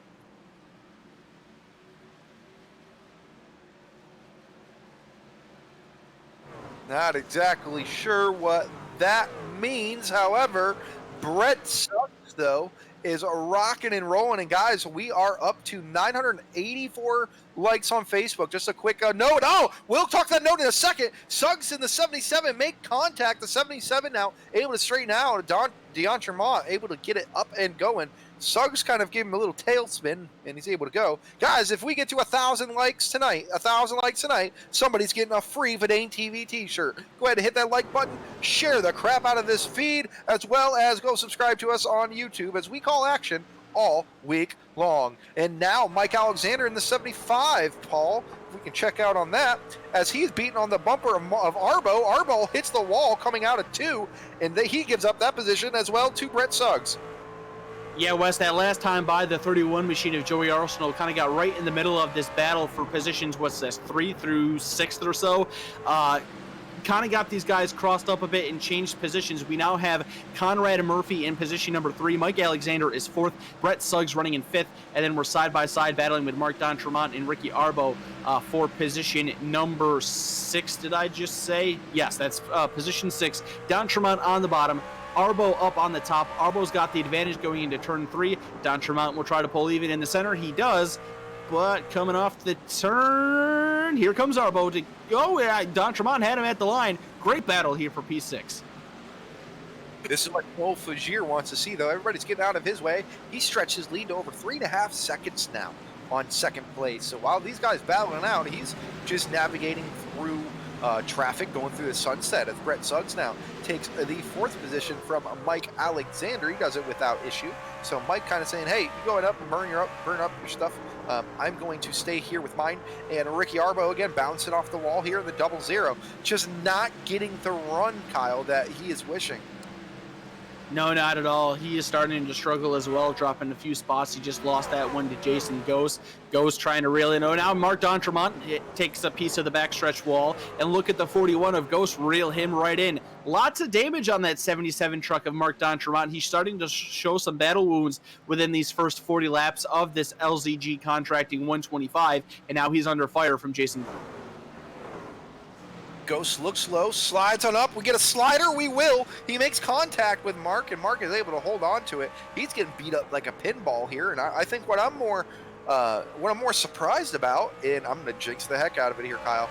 We're on lap 41-ish, 141 now. No cautions. We are still green. Great show these guys are putting on. A fantastic start here to the LZG Contracting 125. It is still no Fulgier out in front, now over 5 seconds ahead of John Miller in the 6th truck. What a run for Noel Fulgier so far. He's got a lot of lap traffic he's dealing with right now, but he's finding a way to get through it and continuing to slice open this lead. A fantastic run for that number 36 Lowe Chevrolet. Yeah, unfortunately, John Miller in the 6th that's sitting 2nd place. He's not able to navigate through these lap cars as easy. And oh, big wreck in the back! Big wreck in the back! Oh, man, we got cars flipping on going into turn 1. Really big wreck. Oh, boy, the 31, I know it was involved. Really big accident there. We're going to find out exactly what happened. All I saw was a 31 sitting there, and a truck came up and just cleaned his clock, which was the 23. So boy, oh boy, a clean 41 laps. I jinxed it. And Joey Arsenal, it looks like he may have actually coming out of turn 4, got a little bit of contact with Mike Rhino in a 34, Paul. Yeah, that's what I'm seeing on myself, Wes. It looks like the 34 of Mike Rhino gets collected. Well, collects the 31 of Joey Arsenal coming off at turn number 4. He spins Arsenal head on into the inside wall, and the impact shoots him up into the racetrack, and he just gets cleaned out by Bruce Langell in the 23. Langell gets hit in the door by the 70 machine of Brandon Lively, and that puts the 23 truck upside down. Actually, no, it put him on the left side door, and then he comes back down on all fours. Big crash for Bruce Langell and the 31 of Joey Arsenal. Yeah, we're going to take a quick focus here on the 34 of Mike Rhino, and you can see the 40, the 31, the 18, and that monster truck. That's Mike Rhino right there.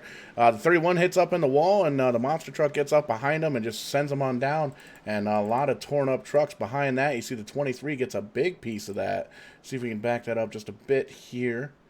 Of course, it's going to mess with us the whole way through. We'll back it up just again a little bit here, but yeah, tough break, hard hit for those guys too. They see there's a lot of smoke coming out of those damaged trucks, so some guys made it through all right, some guys did not, but at least we had some good 40 laps or so, 42 laps of green flag racing. Really cool to be able to see that here at Bristol Motor Speedway here for the LZG Contractor 125. I'm gonna get it right.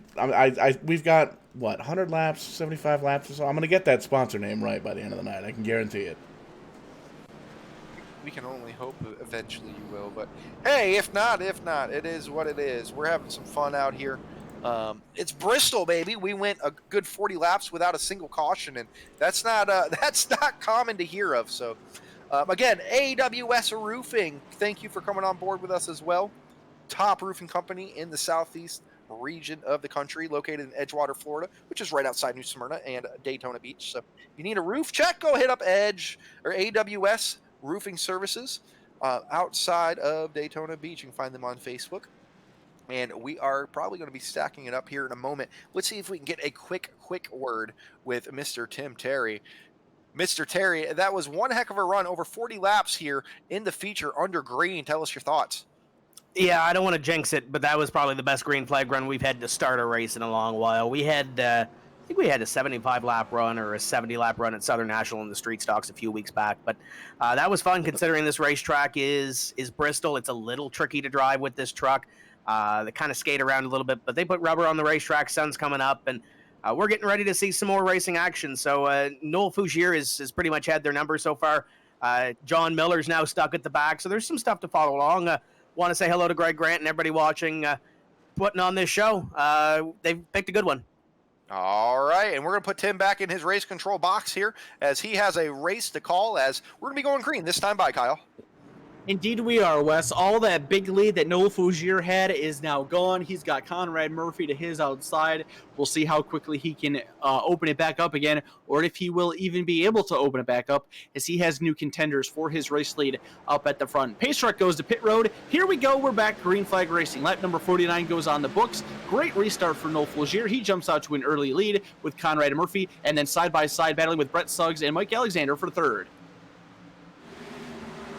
As that battle heats up, the story here is that the Noel Fougier ride, is he going to be able to get back to the lead that he had, stay out of calamity, and able to pull back away to that big lead? He had over a 5-second lead before that caution came out, and so far so good as he's able to pull away. It's funny watching all these guys come off the corner there, Kyle. They all just kind of synchronizedly brush the wall and keep rolling.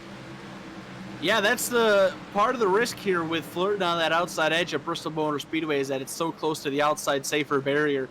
Very easy to get up to it. How about a shout out here for Matthew Barkhouse in the 15 truck? We saw him early on in this feature event get himself sideways between the center of 3 and 4. He has now worked that number 15 truck up to position number 5, with brother Mike Alexander up in third place. I know Leslie Penny, one of our Facebook viewers, is pulling for the brother tandem of Matthew Barkhouse and Mike Alexander. She'll be happy to know that they're comfortably riding in positions 3 and 5. So far, Noel Fougier doing exactly what he did on that first run. He's opened up about a second lead over Conrad Murphy. second place of John Miller, who was second place was John Miller, that last restart. He's still 11th. He's caught back in the back, just banging that number 6 ride off the wall. And 62, ladies and gentlemen, 62. 62 goes around of a Brent Roy. He gets it back up and going. That Kodiak machine throw back on there, but just a quick spin. He's able to keep it rocking and rolling. No caution. That's what we're talking about here. Admin controlled cautions here. Admin gets to say when there's cautions, not iRacing. So that helps to stay green when there's little incidents like that. So as the field works their way around this 62, no Fougere back out to that big lead, but this time it's on Conrad Murphy. Closing in on the halfway point here, Wes. We're just about 5 or 6 laps away. Murphy not having such good fortune as Fougere. He's got a pack of hungry trucks right behind him with Mike Alexander in third, Brett Suggs in fourth, and Matthew Barkhouse in position number 5. Suggs is looking to the inside of Mike Alexander down the back, but he falls back in line. We'll think better of it. Alexander holding on to that spot. His brother Matthew Barkhouse was trying to get underneath of Brett Suggs. He looks a little bit lower going into 1 and 2, but not close enough to make a move just yet. That's a great gaggle of cars there from second on back, just all battling for that one spot. And further back is Mark D'Entremont in the 77. He's trying to hold off Ricky Arbo in the 00. I believe on your screen it's the 61. So this battle is still heating up, though, for the second position. Conrad Murphy has his mirror full. He absolutely does. Nobody's able to find any advantage just yet, but Brett Suggs is all over the back bumper, a lot closer than he was just a few laps ago to Mike Alexander. You can see that gap opening up on the entry, but look at it close coming off the turn. Now Brett Suggs looks to the inside in 3 and 4. He pulls up to the door. Alexander kisses the wall. Brett Suggs with the advantage coming off of turn 3. He's got the spot at the line, but he's not clear just yet.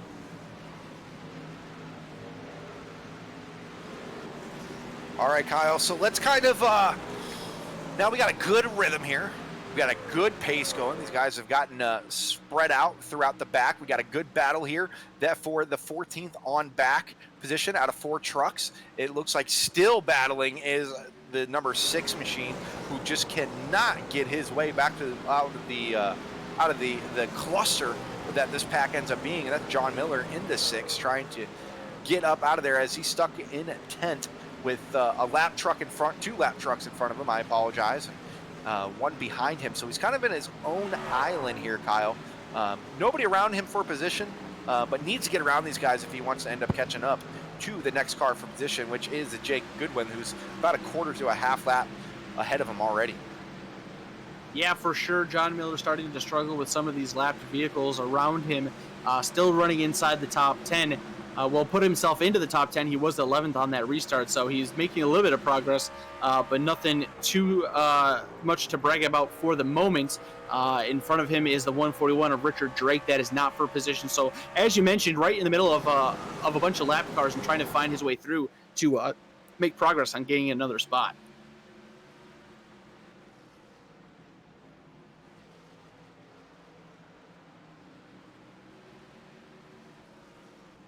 Just letting the action go here. A little bit of fun in the sun as the sun starts to rise here. And caution's out. Colin Bador in Colin Boru or Bador. I'm not exactly sure how to say the last name. The 81. He gets turned. I believe that's 3 and 4. He got in the binders real quick and kind of turned himself off the bumper of the truck in front of him and spun around, collected a couple trucks. Nothing too crazy, but the 81 is torn on up. Paul has it.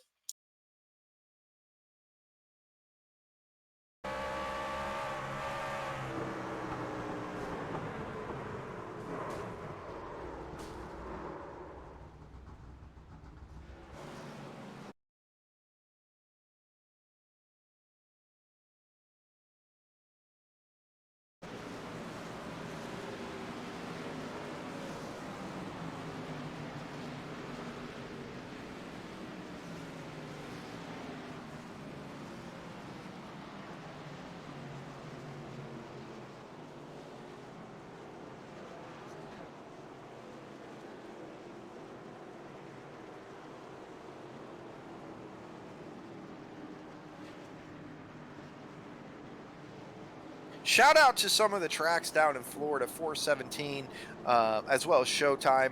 They are putting some live action on tonight for their fans, having a certain percentage of fans attending those events as well as a bunch of live streams out there of it. So shout out to 417 and Showtime down in South Florida. Punta Gorda, Florida is where 417 is at, putting on a show tonight. Just want to give a shout out to those tracks that are active, that are allowing their fans into their gates, and allowing these drivers to get back behind the wheel. Some interesting pit strategy going on here under this caution flag, Wes. We've had Noel Fougere, Brett Suggs, Conrad Murphy, Matthew Barkhouse, Mike Alexander, Mark D'Entremont all come down pit road under this caution flag. We are beyond the halfway point. We have fewer laps to go than we do that have been completed. So now these guys taking this opportunity under caution to get fresh rubber underneath of them, and they can afford to be a little bit harder on their equipment if they want to. They've, as I just mentioned, they don't have as many laps left to go as they've already completed, so they can afford to get a little bit more aggressive. But of course, conserving your equipment is obviously still going to be key. You don't want to burn it up too fast and have nothing for the later stages in this race. But I got to be honest with you, Wes, I don't know if anybody's got anything for that 36 of Noel Fougere. He has just been untouchable since the drop of the green flag. I think he's definitely going to be the mark. Noel Fougere has done one wonderful job. We've seen him race before in other series, such as modifieds as well. The guy knows how to get around these short tracks, and he's showing it again. Is Noel Fougere, but so does Brett Suggs. This is the first time Brett Suggs is going to have a chance at him. But if you look at that Brett Suggs machine, that 33, it's got some battle wounds. Same thing with Conrad Murphy. Same thing with Matthew Barkhouse, where nothing has touched that Cobalt machine. So let's see if that ends up making a difference as next time we go green. Yeah, for sure. Keeping that truck clean and green is extremely important. This place is almost like Darlington in a way, just from you running up around that outside wall. Eventually, you're going to slip up and touch it. Noel Fougere kind of breaking that motto, but he's really been the only one so far, as everybody else is showing some kind of battle wounds in some way, shape, or form. Lap 73 will go on the books when we go green. That will give us 52 laps to go. Pace truck is on pit road. Let's watch Fougere do his work. Off of turn number 4, green flag is back in the air. He gets a nice restart over Brett Suggs. We're side by side for P3. Conrad Murphy and Matthew Barkhouse, excuse me. Murphy's going to get around Barkhouse. He tries to make an attempt at Brett Suggs, but falls back and now is battling with Barkhouse once again. As they work through the field here, that battle is still raging on. Conrad Murphy still working the bottom of Barkhouse, and again, Kyle, that bottom isn't where you want to be. The 77 of Mark D'Entremont working that outside now. It kind of ends up being a train. You see the 48 to stick his nose in there really quick of Goodwin. He says, nope, I want this. This is where Conrad just needs to shut the door, and he does so before Jason Goss can get up there. So that's typically not, well, we got one around, and that is Josh Langell in the back, the 18. He's able to get back up and go, though. So Josh Langell, not the ideal ending of his night that he wanted to see. But Kyle, we've reached this halfway point in this race. We only have about, we've got a 125 lapper, we've got 77 down. I'm gonna do a little bit of Steiner math here. I'm gonna say we got about, I don't know, like 47 laps to go, something like that, a half of a quarter of a 20-inch, something like that. For most part, it's been nothing but green flag racing. Yeah, this race has been absolutely fantastic. I think we've only been slowed twice for cautions, and that's great to see these guys, their true talents start to come out. See some nice battling, some good recoveries in the case of Matthew Barkhouse. And how about Jake Goodwin, too? He's up to P5. We talked about him earlier on in the race. He was kind of getting shuffled out of position, took advantage of this caution to get fresh rubber, and now he has put his machine up into the top 5 for the moment. Looking at that battle up front, Wes, Noel Fougere has not been able to drive away from Brett Suggs. Suggs is actually kind of sticking with him a little bit. The gap is it's actually come down to about 0.4 of a second now. Brett Suggs starting to show a little bit of life here with Noel Fougere. Fresh rubber underneath that 33 truck. The track is ever changing with all the rubber getting laid down. The sun continues to rise, so as we get more sunlight, the track is going to heat up a little bit.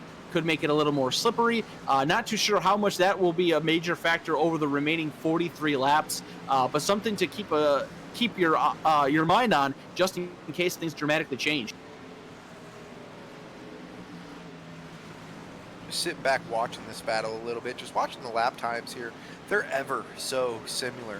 And here at Bristol, you're around this track so quickly, the smallest change means so much.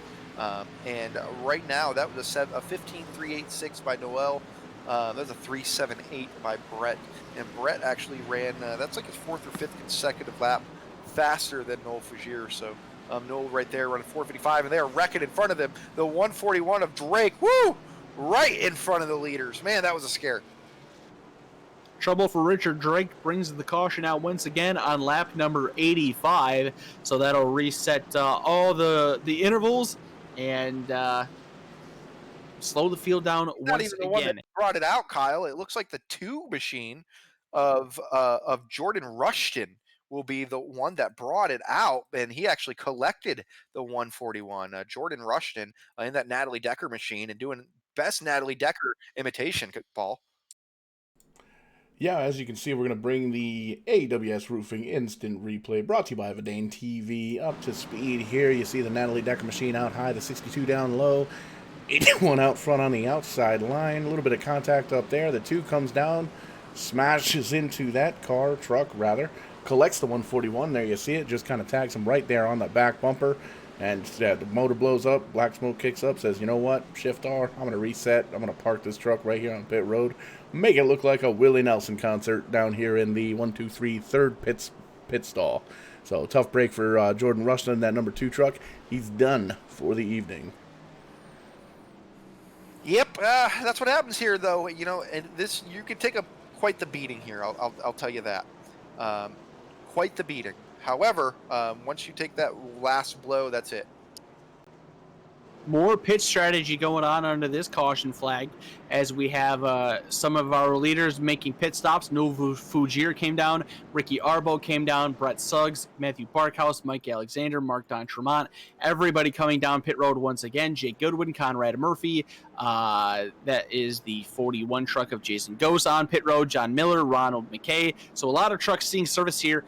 Less than 40 laps to go once we go green. It actually may be more like less than 35 laps to go by the time we go green. So these guys want the fresh equipment. They really want to be able to have the opportunity to pound the crap out of these trucks and really put them through the ringer and get an opportunity here to compete. And the biggest winner off of that, Ricky Arbo, he moves his way up into the runner-up position, getting ahead of quite a few trucks with some pit strategies. So that number 61 of Ricky Arbo now towards the front of the field because of a 2-tire strategy, actually, that we're just getting word of, as well as the 75 of Mike Alexander. So not only are these guys seeing the service of their pit crew, but they're also using a little bit of strategy here, Wes. We're ever-changing here in the LZG Contracting 125. You know, pit strategy we've seen bite Mike Alexander in the past in certain different series. We've seen him leading, go down pit road and get tires when nobody else did, and got caught up in an incident and realized that sometimes it's not the best to get fresh green tires. And we've seen him go through it again where he said, you know what, never mind. The next week after, he stayed out and won the race. That might be something that Noel Fugier is working on now. He realizes, yes, these guys are coming down and getting new tires, but he put 5 seconds and more on these drivers when they were on even tires, so you kind of have a little bit of room to play with. Maybe the tire wear isn't that much of a fall off, Kyle. Yeah, we'll have to see what breaks out here on this final 35-lap run. You also got to think, too, that some of these guys with some damage coming down on the pit road gives these crews an opportunity to beat out some of the fenders, do a little bit of repair work as well, to where Fugier may have had an advantage on these guys, keeping his truck clean compared to the others that did find the wall or find each other throughout this run. So Fugier and Arbo will make up your front row here with 35 laps to go on this restart. It's been the Noel Fugier 125 all the way through so far. Brett Suggs started a challenge. Now we'll see what Ricky Arbo can do in that outside line. Green flag is back out. We're underway. The battle is for the third position as Fugier is able to clear Ricky Arbo. And 75 around, oh man, Mike Alexander, and then some. Big wreck here into 3 and 4. Oh boy, Mike Alexander has been caught up in it. Multiple cars. Oh man, John is caught up in it as well. John Miller caught up. Jake Goodwin's caught up. Conrad Murphy's caught up. Oh boy, that's not what you want to see. Yeah, we're going to take a look again at the AWS Roofing Instant Replay here. Take a look from way up top the infield, and you can see the 75 truck is down low. See if we can figure out what caused the 77 just broke loose from the high line, came on down in the 75. And chaos happens, ensues. A lot of cones getting flown over, sheet metal getting torn off, lots and lots and lots of black smoke coming out of a lot of these race trucks. So, unfortunate event here. We'll back this up one more time so we can actually see the instant replay here, and we'll play that one more time for our viewers watching at home. You can see there he is. 77 breaks loose, comes down to the 75, and just collects almost everybody behind him. A lot of trucks tore up in this event, and a lot of black smoke kicking up. And cones and mayhem and chaos and all sorts of stuff all over the place. Tough break for Mike Alexander, Magic Mike, Iron Man Mike, Iron Mike Tyson. Lots of nicknames for Mike Alexander in the 75, but unfortunately, doesn't much matter this evening. He's done for the night. Yeah, that was a pretty hard pretty hard impact to the outside wall. Your Petty International Raceway E-Series champion from earlier this afternoon, not finding the same success here tonight at Bristol Motor Speedway. That's the way short track racing goes. Looks like Don Tremont slapped the outside wall there, and that's what kind of broke him loose and brought him down into the 75, and getting spun that quickly and that fast into the outside wall. Unfortunately, nothing for him that he could have done. Just an innocent victim of circumstances there. So now the pressure is on brother Matthew Barkhouse to keep the family name up towards the front of the field. He's doing the job right now. Recovered from an early slide and is currently running in position number 3. Ricky Arbo still in second, and of course Noel Fogier continues to lead. Brett Suggs is 4th, and Conrad Murphy rounding out your top 5. Jake Goodwin is in the 6th position. Ronald McKay, we saw him struggling throughout the earlier portions of this race. He is now in 7th. Jason Ghost is 8th. Andrew Lively 9th, and Stephen Matthews is in position at number 10. Mark Don Tremont being brought to the back of the field for causing that event. He is actually the last, or causing that wreck, excuse me. He is actually the last truck on the lead lap right now in position number 7. 12 on back to 16th are 1 lap down. That includes a lot of the drivers that were just involved in this caution, and then multiple others a bunch of laps down, including some of the drivers that have disconnected and retired from this event.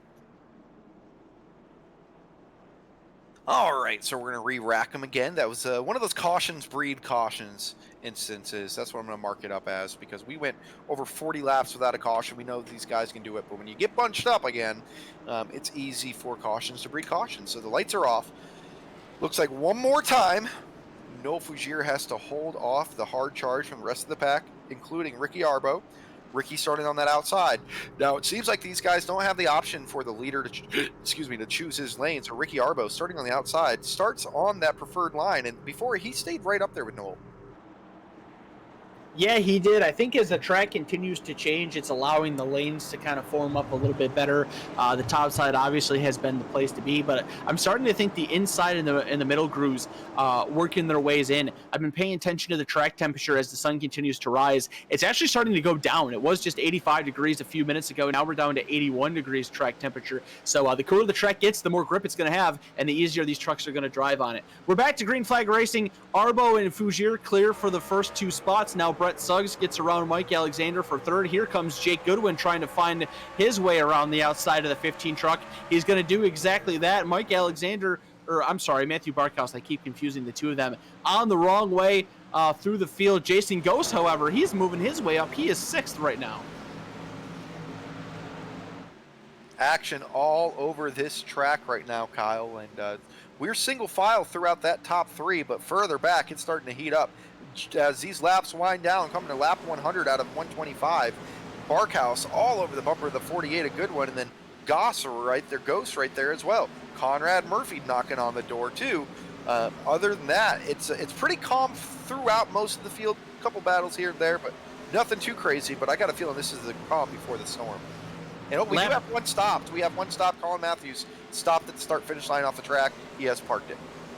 Lap 100 goes on the books. Brett Suggs is now challenging hardcore the back bumper of Ricky Arbo. He's looking to the inside in the middle of turns 3 and 4, trying to find the advantage, find some grip. None doing so quite yet. Arbo continues to rock the top shelf and is doing a good job of holding the 33 behind him. But Noel Fogier getting back to that big lead that he used to have, slowly building it up here. 23 laps to go at the line. The battle for second continues with Suggs and Arbo. Suggs and Arbo is the battle. That means Fougere has checked out and he's done it again. He's got their number here tonight. And again, you typically don't see it like that as often. I believe these guys run open setups. Is that correct, Paul? I believe that is correct, that these guys run open setups. So Noel Fougere hitting that setup straight on the head as he continues to pull away from the field. But Matthew Barkhouse now still knocking on the door of a Jake Goodwin, wanting that 4th position there in that 15 machine, that very bright yellow and blue truck. Jake Goodwin trying to hang on to position number 4. He's got a pack of hungry competitors behind him that want to take it over. Matthew Barkhouse, the first one, then Jason Ghost and Conrad Murphy. Nice pack of 4 trucks here battling for positions 4 through 7. As we get ready to complete lap number 106. Brett Suggs, he may have just put the bumper to the 61 truck of Ricky Arbo in front of these guys. If he did, it didn't do too much. Look at the run he gets coming off of turn 2. Looks to the inside, entering 3, uses the very bottom. Arbo kisses the outside wall. Suggs has the advantage. Does he slide up? He's not clear. Arbo fights back on the top side. They're dead even going into turns 1 and 2. The battle for second spicing up, and look at how hard they're driving each other. The only one to really give Noel Fougere any run for his money so far was Brett Suggs. So, of course, he's trying to get up and around Ricky Arbo as clean, as quickly as possible here. But Arbo not going out without a fight. He absolutely is not. Using the top side to his advantage, he now wins the battle over Brett Suggs. Not really allowing that pack of 4 trucks behind them to catch up any. It's just allowing Noel Fougere to drive away. Suggs knows that that's happening, but he needs to get around Ricky Arbo if he's going to have any shot at driving down Noel Fougere. Maybe a little punch to the nose there, or to the rear end from the nose of Brett Suggs. He now goes back to the inside, trying again. He's even with him coming off of turn 4, but that outside line prevails once again on exit, and Arbo is able to stay strong and continue to fight Brett Suggs.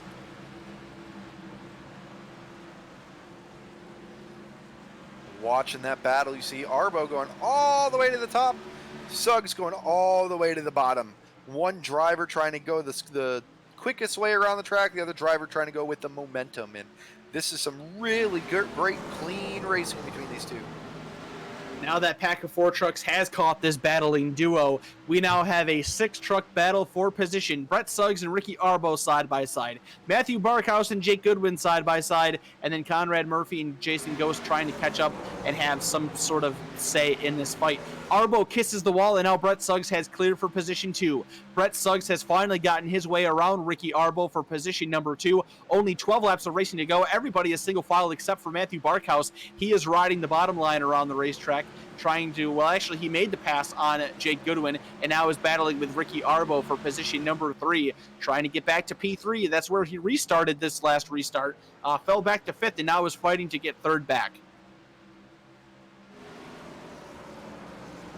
The laps are winding down, and they're winding down quickly as Arbo is on the outside getting trained, which is what you typically don't see here at Bristol. Usually it's the other way around, but with the track conditions changing, that inside might be picking up a little bit of grip that's helping these guys, but nonetheless, you get the run on the outside, and that is typically the designated line that you want. So back up front, Noel Fougere. The laps are winding down, Kyle. We are under 10 to go.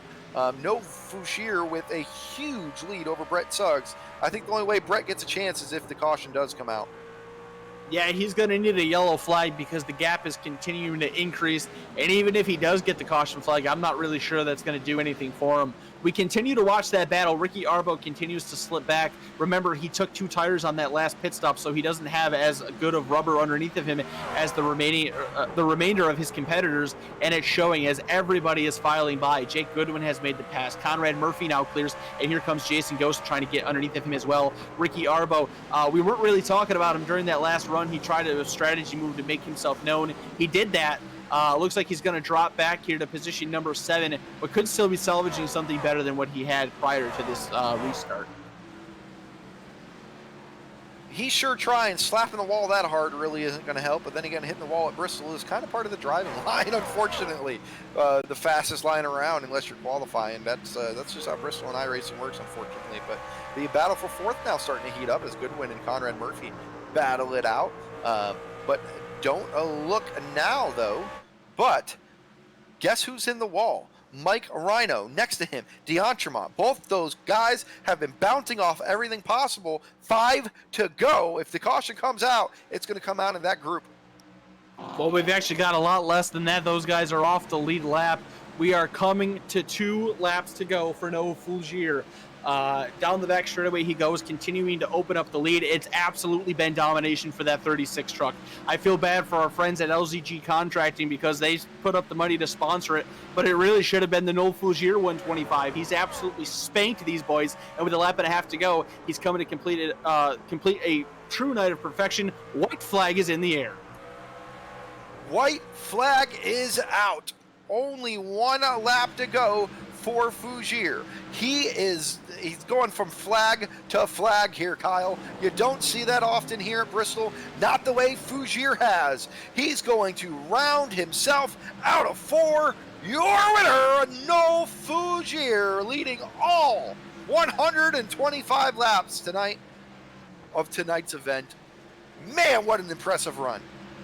True perfection for Noah Fougere. He leads the entirety of tonight's LZG Contracting 125 and picks up the victory. Brett Suggs will finish in second. Matthew Barkhouse finishes third. Jake Goodwin with a good 4th place effort. And Conrad Murphy will round out your top 5. Jason Ghost finishes in 6th. The 2-tire strategy is only good enough for Ricky Arbo to finish in position number 7.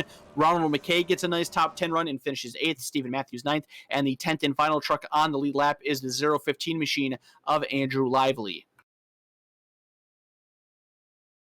All right, I believe we're going to get to talk to our top 3 here in a moment, Kyle, as Fougere burns them on down here at the Last Great Coliseum, and seeing some empty seats there. Not sure if they're social distancing or if it's just Bristol from the last 15 years. Either way, he's going to put on the show for some of the fans that are still here in attendance. He put on a show for, well, really all of these guys put on a great show for us here tonight. Lots of green flag action, awesome battling all night long throughout the top 5. Truly was an honor to watch this LZG Contracting 125. Had an absolute blast watching it. We were treated to some great battles. Of course, we had our short track incidents, but nothing out of the ordinary there. And that's kind of just how things work here with short track racing. So, Wes, I believe that you've been able to quickly make your way down to victory lane. Actually, you kind of have beaten Noah Fougere there. He's still working his way in. Yes, Kyle, I'm working on this new weight loss program where I have to run a mile a minute, and yet I'm still gaining 20 pounds. But I am here with Noah Fougere. Brother, you just led 125 laps of a 125 lap race, truck almost without a scratch on it. How did you make it happen tonight? There. We got you, buddy. Awesome. Just having a little bit of difficulty with my wife there, but man, what a fun race. God, that was so much fun. I love this track. You know, every time I come here, I come in here with a lot of confidence.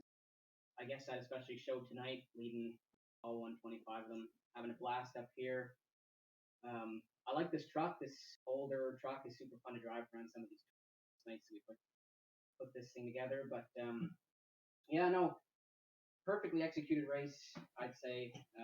Really clean race, actually, which surprised me, considering last week at Langley with cautions. For the most part, lap traffic was also very helpful. Thanks to everyone for racing clean. You know. But yeah, it was super, super fun. Not only did you lead all 125, I believe you actually recorded the fastest lap of the night as well. So now I'm sure you saw, at least at one point, you saw Brett Suggs a couple runs before the last one. You saw him gaining a little by little by little. He seemed to be the only one to have your number. Were you ever concerned about him in the 33?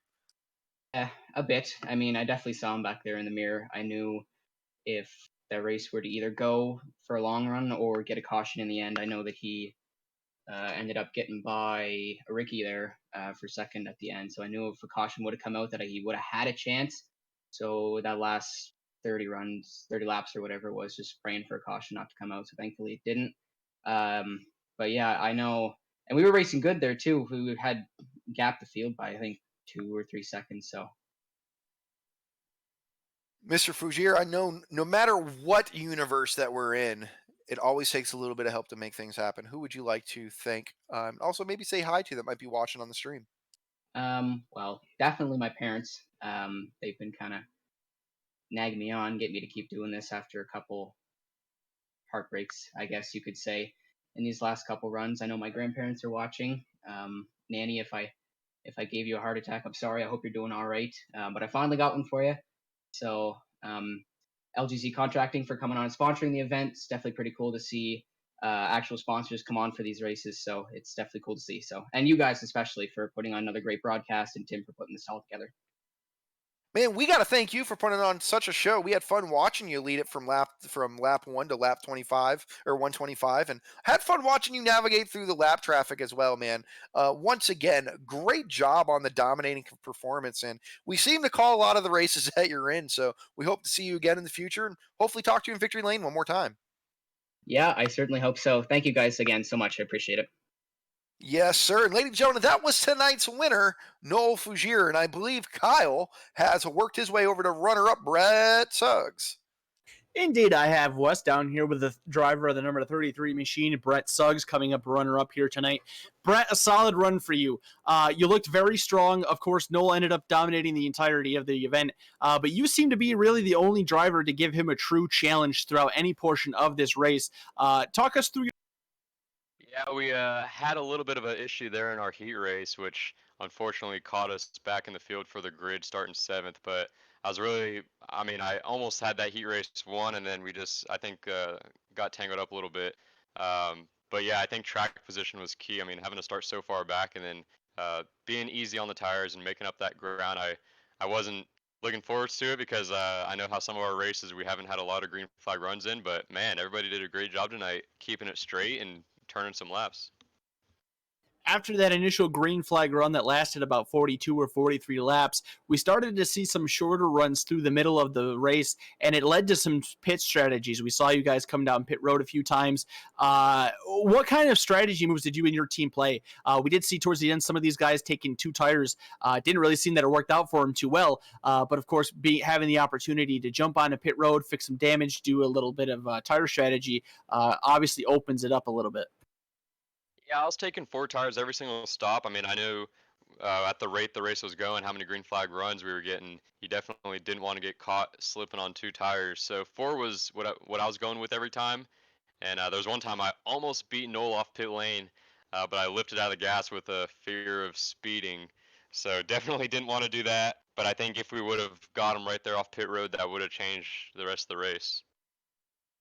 I'd also like to ask you, what did you think of the changing track conditions here today? We did things a little bit differently. We started in the super early morning where it was already dark and then actually transitioned into the daylight of sun from the morning instead of going from the traditional nighttime to daytime. I know I was seeing myself, the track temperature seemed to drop, and it did look like those bottom lines started to be more prominent the longer the race went on. Yeah, it seemed like as the race went on, I could start running kind of the middle groove and get a good drive off on exit. But yeah, I like the idea of kind of starting in the early morning because I mean, when the track's cool and nighttime, it's usually pretty quick. But I don't know, it just seemed like as rubber was getting laid down, we were picking up some more grip and finding a couple different lanes. But it's so hard to make a pass on the bottom. That killed a lot of time trying to get around Ricky there, trying to run the bottom line. Oh, without question. That's one of the fun things with Bristol with the progressive banking. Makes it difficult to pass, makes the outside usually the preferred lane, but with the track conditions and the weather that we had today, it obviously helped out the bottom line a little bit. Brett, a great job on second place. Who would you like to thank for your... Yeah, thank you guys so much for broadcasting and Tim invited me into this race. I missed qualifying yesterday, so got in on the provisional.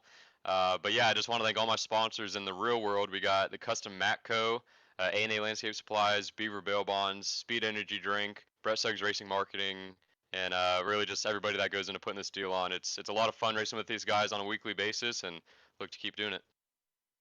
Those are the words from your second place finisher in tonight's LZG Contracting 125 at the Bristol Motor Speedway. Brett Suggs in the 33 truck. A great run for him. Tried his best to contend with Noel Fougere, but Noel was just too tough, and Brett comes up one position short.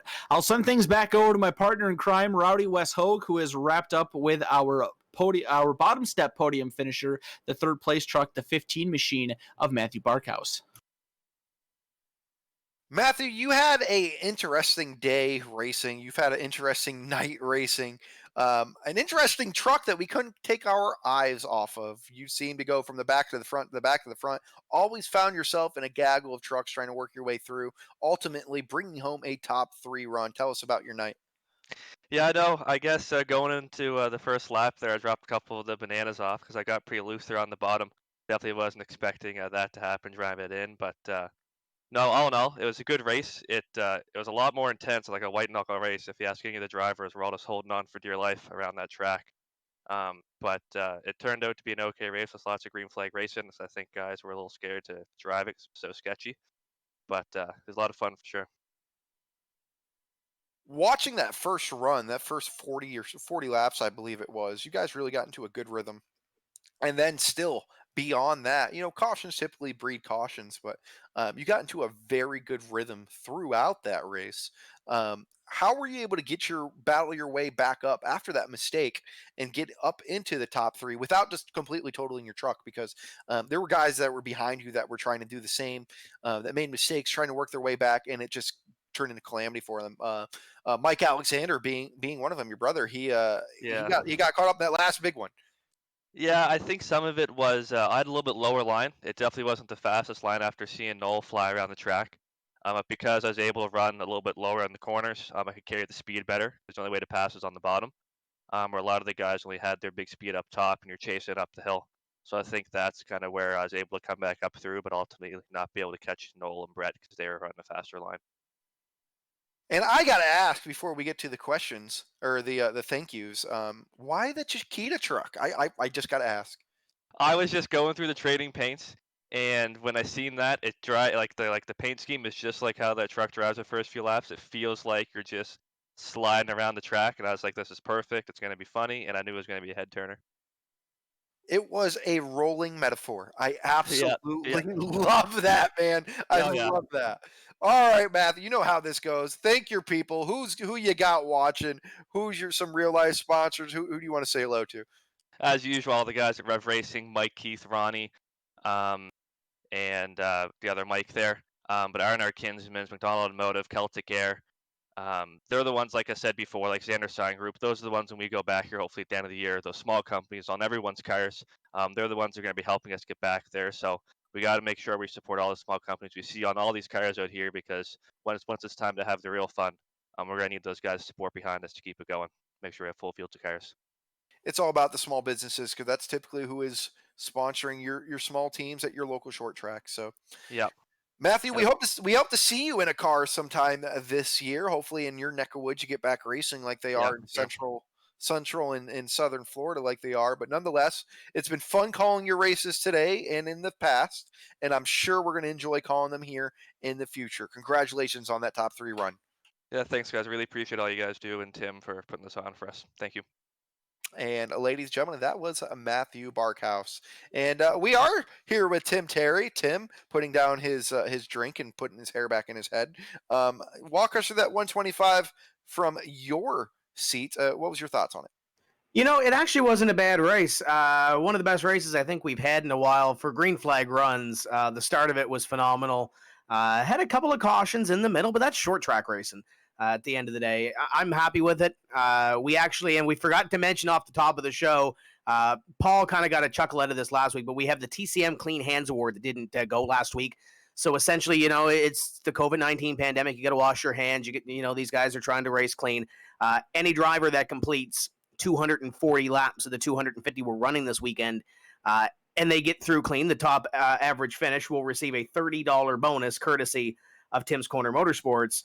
We've got 2 drivers right now that are eligible for that, Noel Fougier and Matthew Barkhouse. They got out of Bristol with no incident points, so those will be the 2 drivers that are eligible for that award that completed the laps eligible for this evening, and they can carry on till tomorrow. So just keep that in mind for those 2. They might get a little bit of a cash reward for their efforts, but I'm proud with these guys. We're going to come back tomorrow. Matt Thomas and the Web Racing Network going to put on some shows there. I know you guys are busy with the modified, so that should be a good show as well. If you're at home, you can toggle back and forth and watch 2 at the same time. It's easy to do. It's multitasking. It is what it is. But yeah, that was fun. We'll do it again tomorrow at Bristol, and hopefully the super late model guys were taking some notes. It's a quicker race car, a little lighter race car. A little more nimble on the inside, too, so that should be fun. But overall, awesome race. Thank you to Brian Nagy as well for helping me in race control. Those hairs that I didn't pull out of my head, Wes, were probably because of Brian. Man, we thought at the same time this was a great race. There was nothing negative coming out of it. 40 laps at any point of the race at Bristol going green flag is almost unheard of with a field this size on iRacing these days. They put on one hell of a show. You guys did a great job in the manager's booth doing the best you could to race control this event. You guys put on one heck of a show. That was one of the better Bristol events I've seen in a long time. Now I think we should re-rack it and put them all on a bull ring. How about we do that, Tim? Well, actually, next week is not going to be a bull ring. We haven't officially made our decision yet, but we did have a couple of suggestions for a bigger racetrack, one that is complementary with the game or with the sim. So we're going to try a little bit of that next week, but we haven't released our schedule yet. We're looking at some rallycross too, something different, something out there. We ran some dirt on Thursday night at USA, and everybody seemed to enjoy it. So we're going to give that a go. And I know Paul posted a couple of weeks ago that he wanted to do a dirt broadcast. So you never know what might show up next week. But yeah, these guys did a great job. Congratulations to Noel Fougier. Picked up a showcase spot with his win as well. Haven't announced that yet either with this pandemic, everything being so fluid. We're not sure when we're going back racing in Atlantic Canada. At this point, it may be the showcase being in June. There's a racetrack apparently that's coming out in June that we might look at putting it on at. So we still got some time to play around with that. But yeah, it was a great show. We'll be back at a bull ring in a couple of weeks, but we've got one at Bristol tomorrow, and then we might have some fun next week. We might think out of the box next week. Hey, that's what we like to hear. We like to think out of the box. We like to think some things that are going to be a little different. So we're looking forward to it. We're looking forward to watching the race and helping calling it for you. And man, thank you for putting on one heck of a show for us.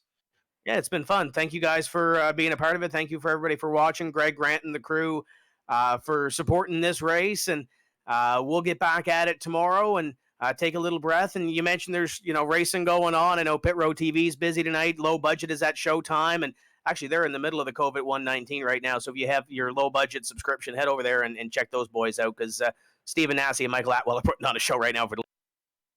All right, guys, there you have it. Check out your low-budget TV subscription. It's cheap if you want it. Also, Showtime, 417, a couple other smaller tracks at it tonight as well. So we're going to kick it to Paul. He's going to give us the rundown for the rest of this week, going into next week, and call it good night, everybody. My name is Wes Rowdy Hogue. Thank you for listening to me ramble for 125 laps. Yeah, we're going to take a quick look here as we just kind of take a look at the replay there of the winner burning them down there. Usually we throw up a graphic with the schedule, but I want to take a look right now at the Vidane.net website, because you can see today is May 9th. We had a triple header today, and tonight is the very first night of a 10-day in a row Vidane TV broadcast. We've got 10 days in a row, and we've got racing going on all 10 of those days, and it looks like Tuesday the 19th is actually freed up. So if Tim Terry wanted to do some dirt racing there, we may very well have a 14-day stretch. I'm not going to go through all that. You definitely check out our website here at Vidane TV or Vidane.net rather, to essentially check out all of our sponsors, check out our schedule, and check out our racing series as well. We just wrapped up a Super Speedway series with Jarrett Bolliard being the champion. We actually just mailed out his championship belt this morning, which was pretty cool. I was sad to part with it, but definitely went to a very deserving contender. And we've got the Wednesday night weekly New Smyrna World Series of East racing on Wednesday nights, and on this Monday we're kicking off the Florida Pro Truck Challenge. So definitely be able to check that out. We're all done here for tonight. We got a triple header tomorrow. So we're going to grab a couple of beers and hit the hay. Thank you guys so much for coming out, for supporting us, for supporting sim racing, independent companies, small businesses, everybody that makes this stuff happen here at Vidane TV. Thank you guys so much for coming out. We'll see you tomorrow afternoon when we go racing here live on Vidane TV.